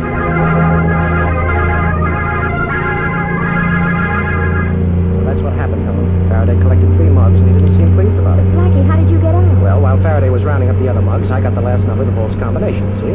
I opened the door and stepped in and then closed it. You might have been locked in. I was locked in, fortunately, because somebody tried the handle of the vault later. You see, Helen, modern vaults have an anti-hold-up device. What's that? Oh, it's a sort of gimmick that locks the door from the inside. Well, I just pushed the lever. After they left, I slipped out through the alley door. What were you after, Blackie? I told you before. Something green and something Egyptian. The Star of the Nile emerald, of course. Did you find it in the vault? Yes. But I didn't take it. I just wanted to make sure it was there. You didn't take it. Blackie, I don't understand you. Now, look, somebody's after the Star of the Nile, and if he gets it, somebody's going to take the rap for it. Could be me. That's not the point. Nobody's going to take a rap for somebody else while I'm around. You're talking about somebody. Who? I'll find that out. But first, I want to have a talk with Mr. Stevens at his hotel. Perhaps he has an idea. Goodbye, Helen. Next time, I promise you, we won't have any outside interference. Operator, give me Madison 72772. Hello? Helen Cruz speaking. Oh, the inspector isn't there? Well, then I want to leave a message. Tell him that Boston Blackie is on his way to the Cavanaugh Hotel to see Mr. Stevens. I can't wait for the inspector to call back, so tell him I'm going to see Stevens, too, right now. But try to get the inspector there as quickly as you can.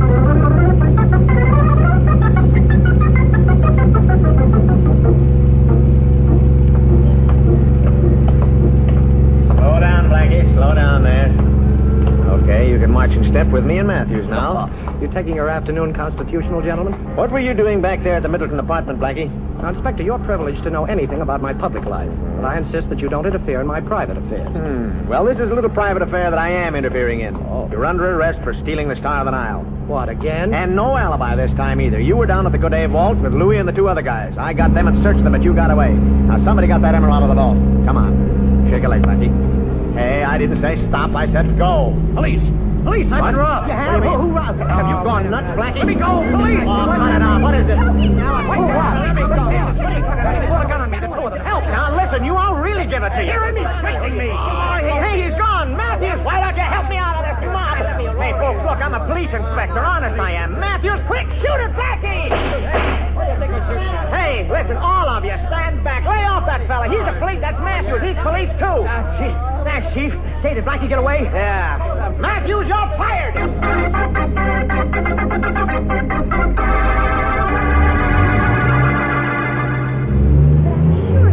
Here, Mr. Stevens. Miss Carew, why should Mr. Blackie come to see me at my hotel? Besides, I'm confident that by this time Inspector Faraday has made sure that the young man is no longer a free agent.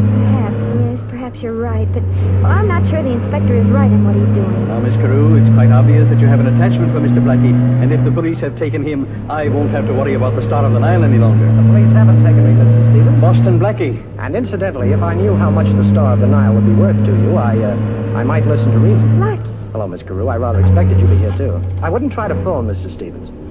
You really don't want the police to come up here. Why not? Because it would be very embarrassing for you. And besides, it would be very embarrassing if I had to use this gun. Blackie, look. Oh, Helen, don't. Helen, why did you knock the gun out of my hand? Because you had me fooled for a while, but I'm finally beginning to understand you, Blackie. All right, the two of you stand still and put your hands up high. Oh, so you have a gun, too, Mr. Stevens. Is that to guard the emerald you stole from your own vault? Mr. Stevens took the emerald? Yes. Usually when people want to steal something, they just steal it, but Mr. Stevens had to do it the hard way. But you made it much easier for me, Mr. Blackie. You see, you were in the vault, and now everybody will know that Boston Blackie stole the emerald. Just one thing I'd like to know, Mr. Stevens. Why does a vice president of a large firm like Godet's have to steal a piece of jewelry? Well, there's an ugly word for it, embezzlement. I'm awfully sorry, Miss Carew. Sorry that you came here tonight because no one else can know what you two know now. I'm going to have to kill you. Come on, Stevens. Give me that gun. Stay where you are. I want that gun, Stevens. Blackie, don't. I told you to stay where you are. Look, you can't pull that trigger. Get back! Get back! Thanks, Helen, for sending the message. Inspector, I think Mr. Stevens will go with you now. Stevens? Yes, Inspector, and thanks for putting Helen on this case. We've got your man. Come on, let's go. No, I won't go. I can't go. I've gone long enough. I can never catch up. For years now, I've been running after myself, running away from something I couldn't stop. But I've got to stop. You'll never get me, I tell you. I've got to stop.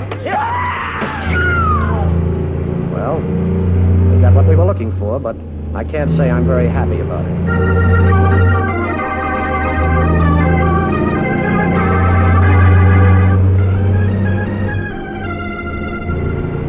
Well, Faraday. This time I've really got to thank you. Don't kid me, Blackie. No, on the level. You saved my life. You know, it's the first time in 10 years that I've been scared. Really? Well, you know, Stevens might have pulled that trigger. No such luck. Oh, very funny. Yes, he'd have shot Helen and me if you hadn't knocked on the door.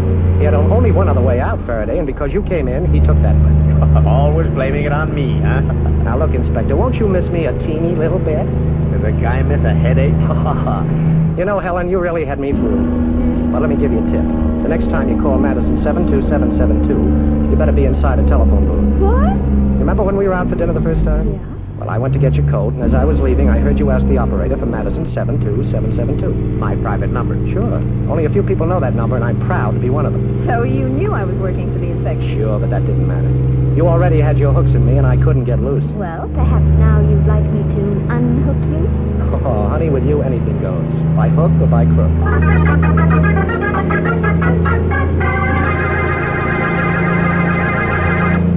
I suppose it's your business if you want to make a big job out of dishwashing, but I'd like to butt in just the same because I feel you don't really like to spend a lot of time at the kitchen sink, and you don't have to if you put Rinso to work for you. Those Bebby Rinso suds get your dishes sparkling bright so easily that there's not much point in scraping and scouring with the lazy suds of some soaps. And Rinso's so economical, too. Just a little Rinso goes a long, long way. So better get Rinso tomorrow for dishwashing, for all the soap and water jobs around the house, and for a wash that's Rinso white and Rinso bright.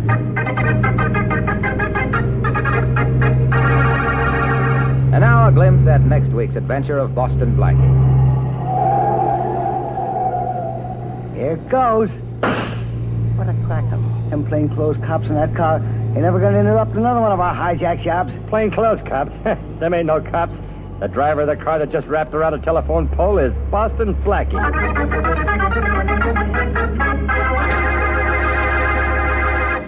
Friends, millions of tons of paper are needed to ship ammunition and blood plasma, so vitally necessary in the winning of this war. Do your share to see that our boys get the material they need. Save paper. The need is terribly urgent. Now, one simple way to help is to take your own shopping bag to the grocer's.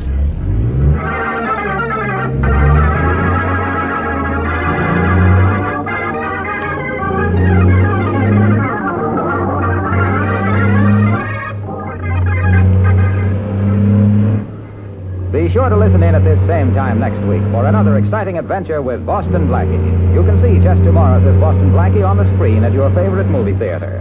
Boston Blackie's latest Columbia picture is One Mysterious Night, soon to be released. Richard Lane appears as Inspector Faraday. Music by Charles Cornell. This is Harlow Wilcox saying good night for Boston Blackie, brought to you by the makers of Rinso, the soap that gets clothes.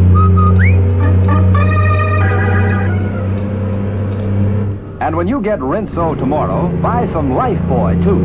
Use Lifebuoy in your daily bath or shower. You'll love that rich, purifying lather. You know, of 7 leading brands, Lifebuoy gives you the most soap for your money. And besides, it's the only soap especially made to stop. This is the National Broadcasting Company.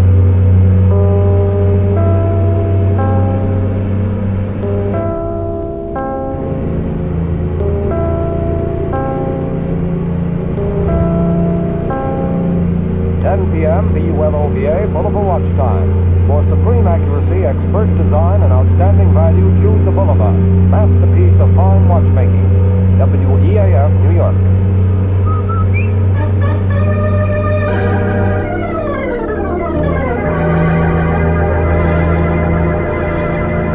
Lever Brothers, makers of Rinso, R-I-N-S-O, Soapy Rich Rinso, presents Boston Blackie, starring Chester Morris.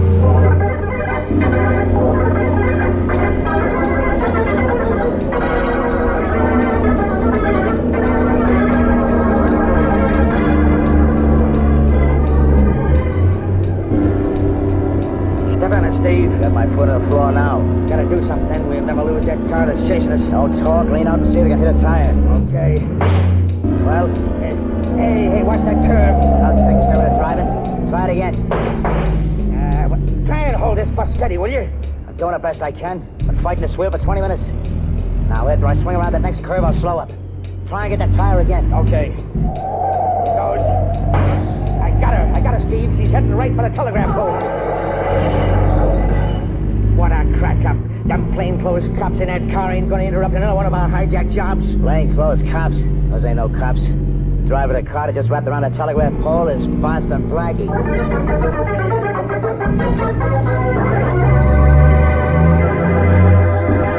In a moment, we'll meet Boston Blackie, enemy to those who make him an enemy, friend to those who have no friend. But first, a fashion note for summer. The spotlight is certainly on cotton. That's not just my idea. I was looking through a couple of those fancy fashion magazines, and every page had something about crisp, colorful cotton dresses, cotton evening things, daytime dresses, and so on. Well, speaking from the man's point of view, I'm for it. Those printed cottons are certainly mighty pretty. And speaking from the Soapy Rich Rinso's point of view, it's easy as a breeze to keep them crisp and colorful.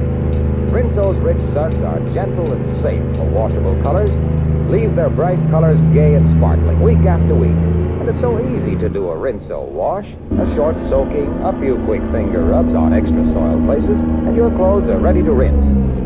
Really Rinso white and Rinso bright, too. So next wash day, be sure you have Rinso on hand to give you a hand. And now, here is Chester Morris as Boston Blackie.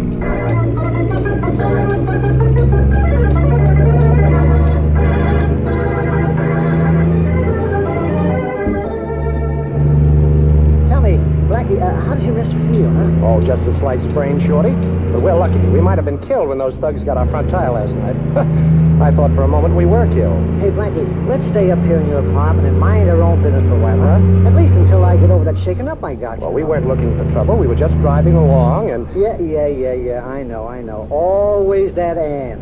That's what gets us into more jams. All right, so we went for a drive. Nothing unusual in that? No, but why'd you have to notice that big sedan was parked right in front of a truck and two guys were holding up the driver? Well, I always feel sorry for the guy on the other end of a gun. Yeah, but listen, boy, if you want to listen to my... You too, Shorty. Up high, way up. Yeah, all right. I cover Mike. Okay. So the crack up didn't kill you guys, huh? The boss sent us to find out. You have more lives than a cat, Blackie. Yes, I've got 10. And that means you rats better look out. Hey, that's good, ain't it, Blackie? It's wonderful, Shorty. Say, what are you mugs doing here? The boss didn't like the idea of you interfering with that hijack job last night. Oh, well, I don't like the idea of having my car wrecked either, Stooge. You ain't interested in what you like. You had a pretty good setup, Blackie. Well, I'm so glad. That's fine. We got a lot of meat tied up, and we're getting good prices for it. Oh, what do you want me to see me about? What's the catch? The boss wants to know if you want in on the racket. What? Yeah. See, he don't want no more interference from you. That's the catch. Oh, black market, huh? Well, if I say no, what does the boss say? He says we should give you a little treatment. Oh, and by the way, who is your boss? Never mind. Well, how do I know your boss is a reasonable guy? Hey, where you going? Now, don't be scared, Stu. You know, I always talk when I'm thinking. After all, you're the one that's got the gun. Yeah, that's right. Well, boys, I've finished thinking. I guess I have no choice, huh?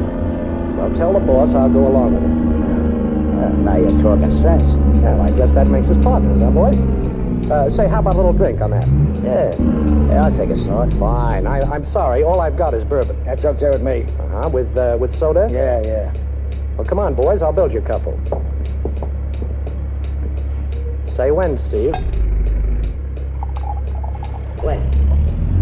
Look, I gotta hold this gun on you, Blackie. It ain't that I'm impolite. It's just that I'm careful. You flatter me. How much soda? Gee, I never had it with soda before. Really? You haven't?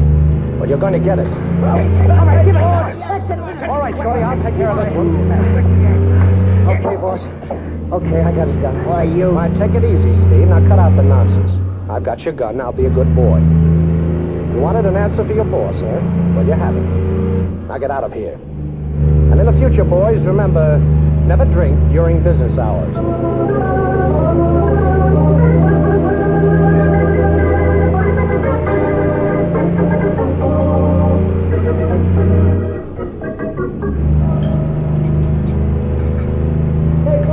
Did you know that it was 103 in Needles yesterday?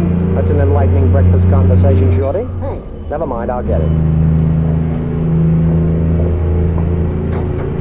Boston Blackie? That's right. Sorry to disturb you so early in the morning. Well, won't you come in? Thank you. Shorty, another cup of coffee for Miss, Parker. June Parker. Well, Miss Parker, you're a charming eye-opener for so early in the morning. Boston Blackie, I need your help. And I'm glad to know you, too. Matter of fact, you've already helped me. I have? My driver tells me you helped one of my trucks get through the other night. One of your trucks? Yes. Well, I don't quite understand. This may sound a little strange to you, but I have a ranch and I raise stock. Yes? I sold a lot of cattle, only I can't deliver it to my customers. Oh, I see. And your trucks are being hijacked by that black market gang, huh? Yes. That's why I came to you. Will you help me get them through? That's the second offer to go in the meat business that I've had in the last 24 hours. Why don't you go to the police, Miss Parker? I'm sure Inspector Faraday would be glad to give you protection. I've gone to the police, but my trucks still aren't getting through. Oh, you're really in a jam. Those black market thugs are worse than any racketeers we've ever had in this country. I've been offered any amount if I fell to the black market, but I won't, not for anything. Of course you won't. Then you'll help me? Now look, Miss Parker, it isn't only helping you, it's helping me. It's helping everybody. The black market is one of the biggest things we've ever been up against. And you're fighting that black market. You're the kind of a girl who's helping win this war. Coffee's ready, boss. Forget the coffee, Shorty. We've got a job to do. The biggest job we've ever done.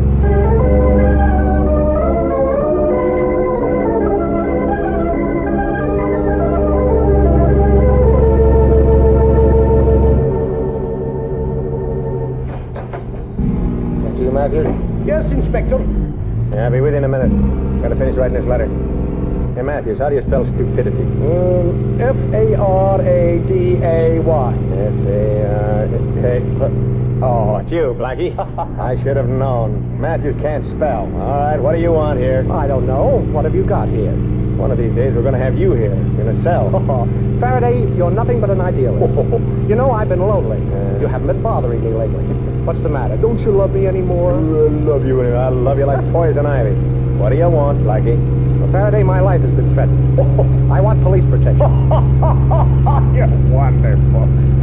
You want police protection, Blackie. Stop Now, wait a minute, Faraday. I'm serious. There's a gang after me, and they're not fooling. Poor little Blackie. I'd like to see the gang that you couldn't handle. What is this, a gang? No, wait a minute. I'm on the level. Blackie, you're breaking my heart. You've never been on the level with me in your life, so why should I start believing you now? Oh, so you won't give me police protection, huh? Don't make me laugh. Okay, Faraday. That's all I wanted to know. Blackie wants protection.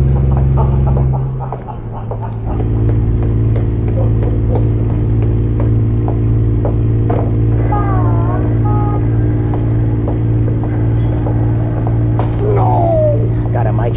Let me get him into the car. Come on. Let's get out of here. Boston Blackie's going for a long trip.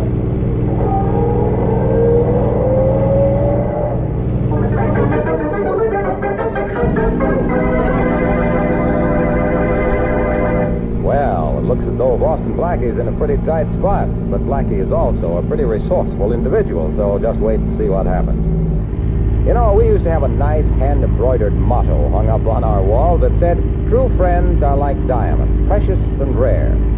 How well that applies in wartime to the washing machine. Yes, ma'am, if you're lucky enough to have a washer, keep in mind that it's your true friend and take care of it.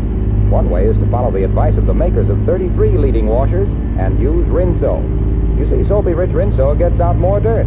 And with such a short run, it's easy not only on your clothes, but on your washer. And Rinso results are something to see. All your white clothes gleaming, sparkling. Sure, Rinso white. And colors washable, Rinso bright. So be sure to put Rinso, R-I-N-S-O, right on top of tomorrow's shopping list. And now, back to Chester Morris as Boston Blackie.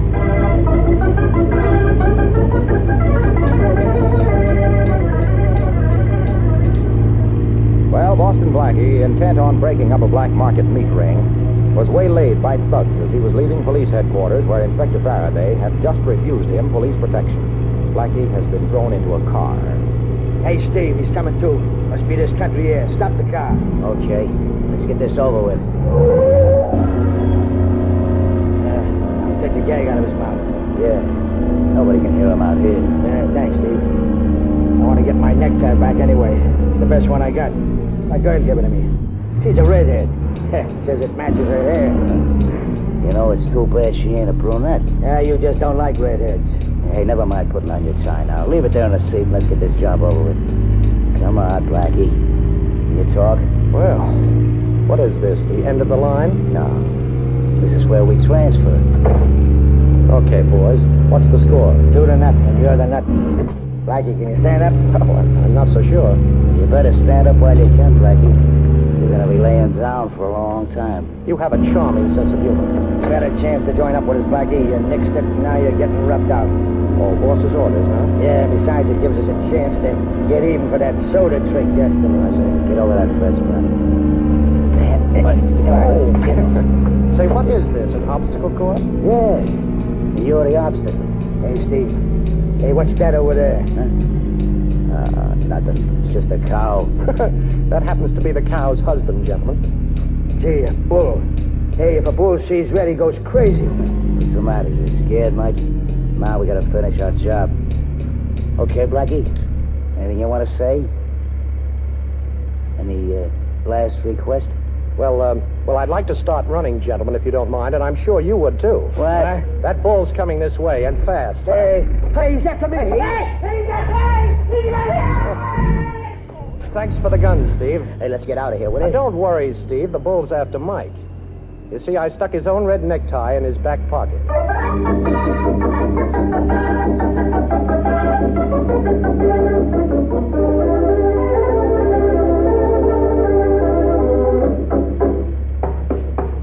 Who's there? It's me, June. Boston Blackie. Oh, Blackie, just a minute. Well, please come in. I'm glad to see you, Blackie. Thanks. I'd like some information, June.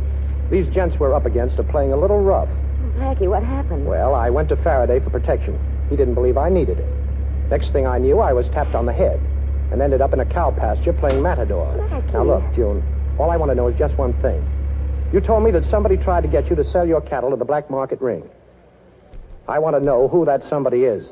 Well, I can't tell you. I don't know. If you're being afraid, don't be.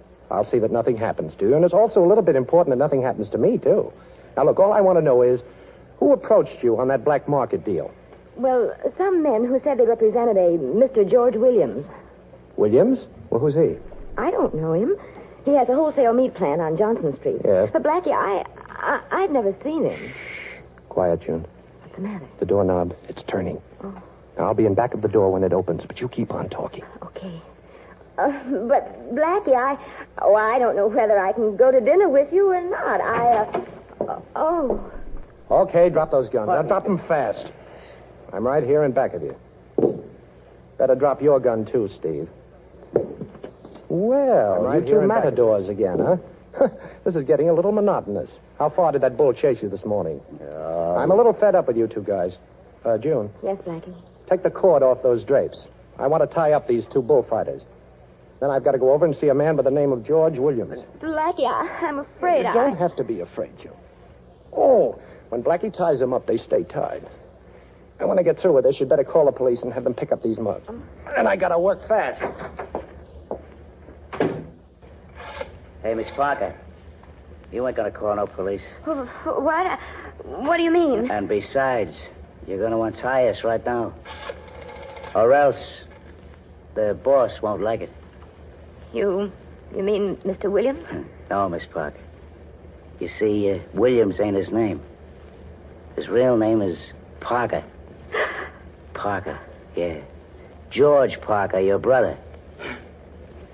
Now, will you untie our hands?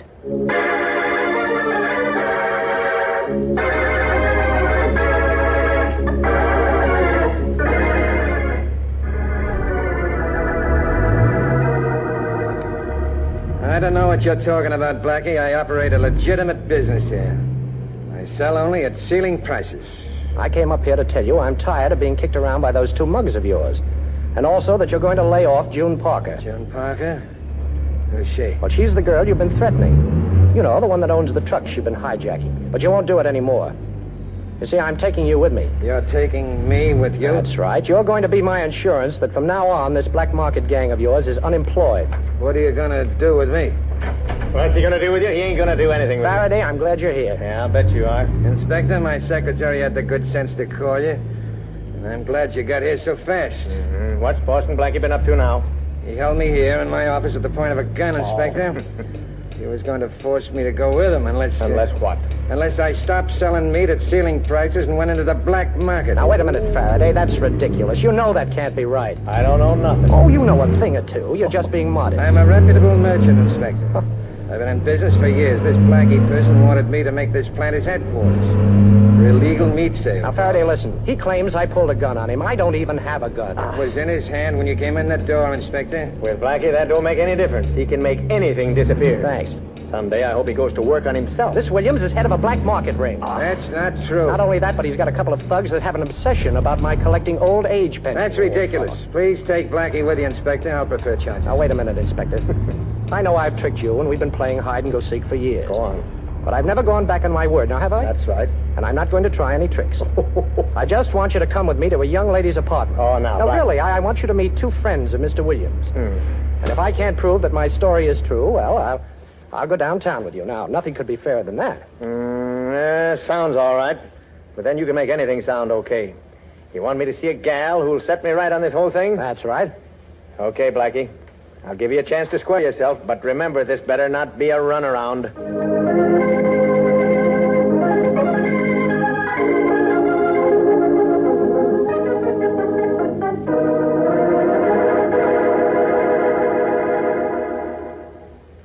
This is the apartment, Inspector. Come on in. Who is it? Oh, it's me, June. It's Blackie. I'm here with Inspector Faraday. Who? Inspector Faraday. Wait a minute. I'm coming. Well, hello. Hello, June. Would you mind telling the inspector about that black market ring that threatened you? What black market ring? Well, you know that the... June. I'm Miss Parker.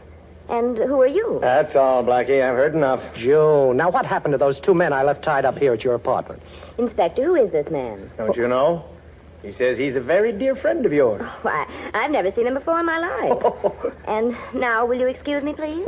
Okay, Blackie. We made a deal. This gal who was supposed to explain everything claims she never saw you before. Come on, let's go. No, I can't go with you, Inspector. I've got to find out what this is all about. Sorry, Blackie. Figure it out while you're waiting trial. Faraday, will you listen? This girl is lying, and I can prove it. If you give me time. I'll give you time, Blackie. You're coming with me. And keep your hands where I can see them. Now, come on over here to the telephone.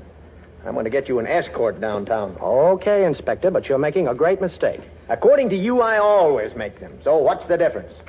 Remember, Blackie, I'm keeping my eye and my gun on you. Get me police headquarters. Blackie, stop playing with that telephone cord. You make me nervous. I'm not playing with it, Inspector. There. Get that wire off my gun, Blackie.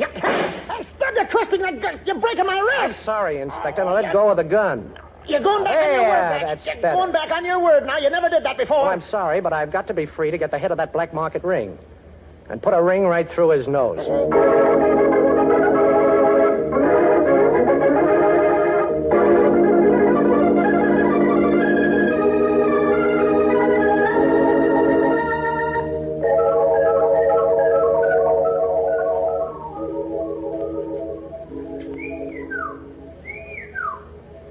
Shorty? Hey, open up, will you, boss? Wait a minute.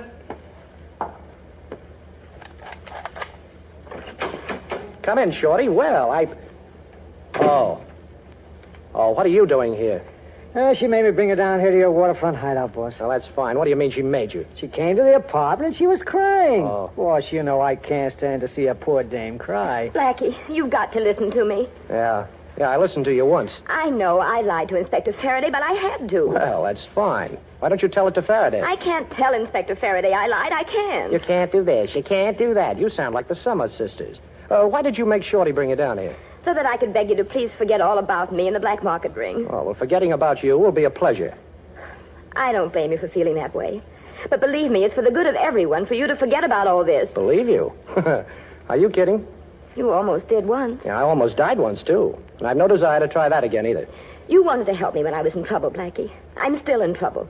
But the only way you can help me now is to drop this whole black market case. Mm-hmm. And you're the girl I thought was going to help win the war. Oh, Blackie, please.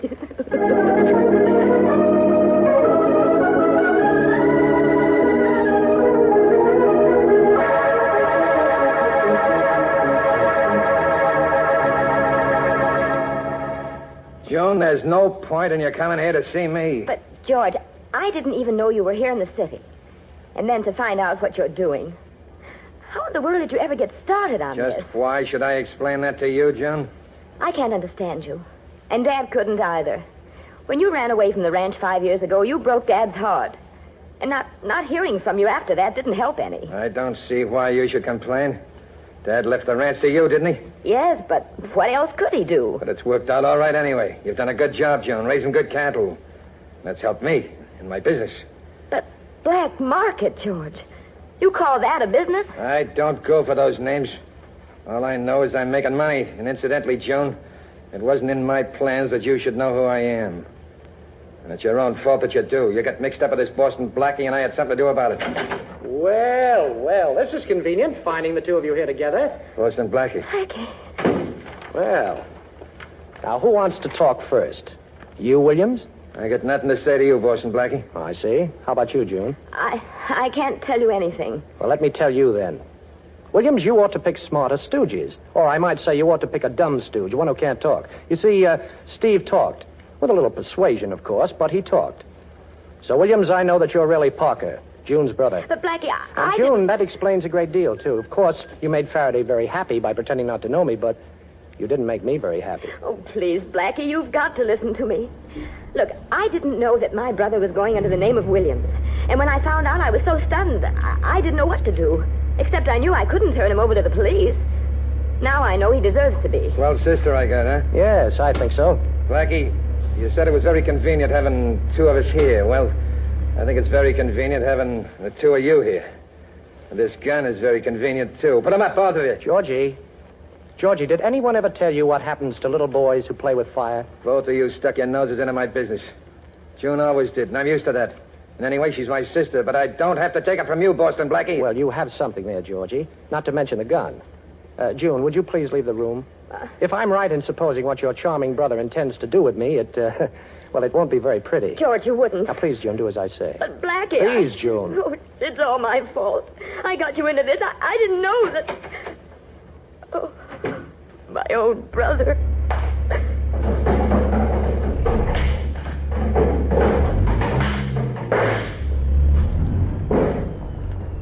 Blackie! Oh, Blackie, I thought... You know, June, for a man raised on a ranch, your brother isn't very quick on the trigger. Oh, Personally, I'm very glad because it gave me a chance to show him his mistake. Blackie, what did you do to George? Can I see him? Well, a little later. He's busy right now. You see, he's got 1,000 pounds of steaks hanging in his wholesale plant, and he's looking for one little piece of beef to put on his eye.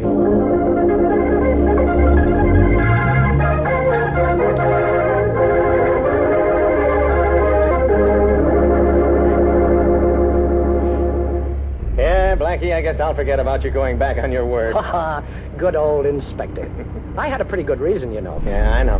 Anyway, you broke up this black market ring, and I got the credit. Thanks. You know, sometimes I find it kind of hard to hate you. Well, keep trying, Inspector. You know you're much prettier with a worried look on your face. You know, this thing kind of calls for a celebration, Blackie. Yeah?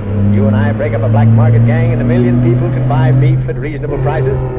What do you think we ought to do? Well, let's see, Inspector. How about coming up to the apartment for a home-cooked steak dinner? Shall I bring anything? Yes. Points.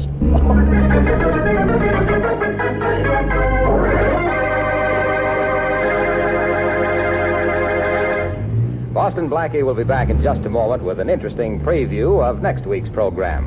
Meanwhile, let's see now. There are the dishes, the floors, the woodwork, the tiles, sink, windows. Hey, I could keep this up for hours. Listing the jobs that Rinso will make easier for you. Yes, those same soapy rich suds that are such a help when it comes to washing clothes are great for all the soap and water jobs around the house. So be sure to get Rinso tomorrow, ladies, for dishes, housework, and to keep you singing through wash day like this. Rinso, white, rinso, white, happy little wash day song. Rinso, white, rinso, white, birdies sing it all day long. Your fine feathered friend has a message to send, so listen, you can't go wrong. Rinso, white, happy little wash day song.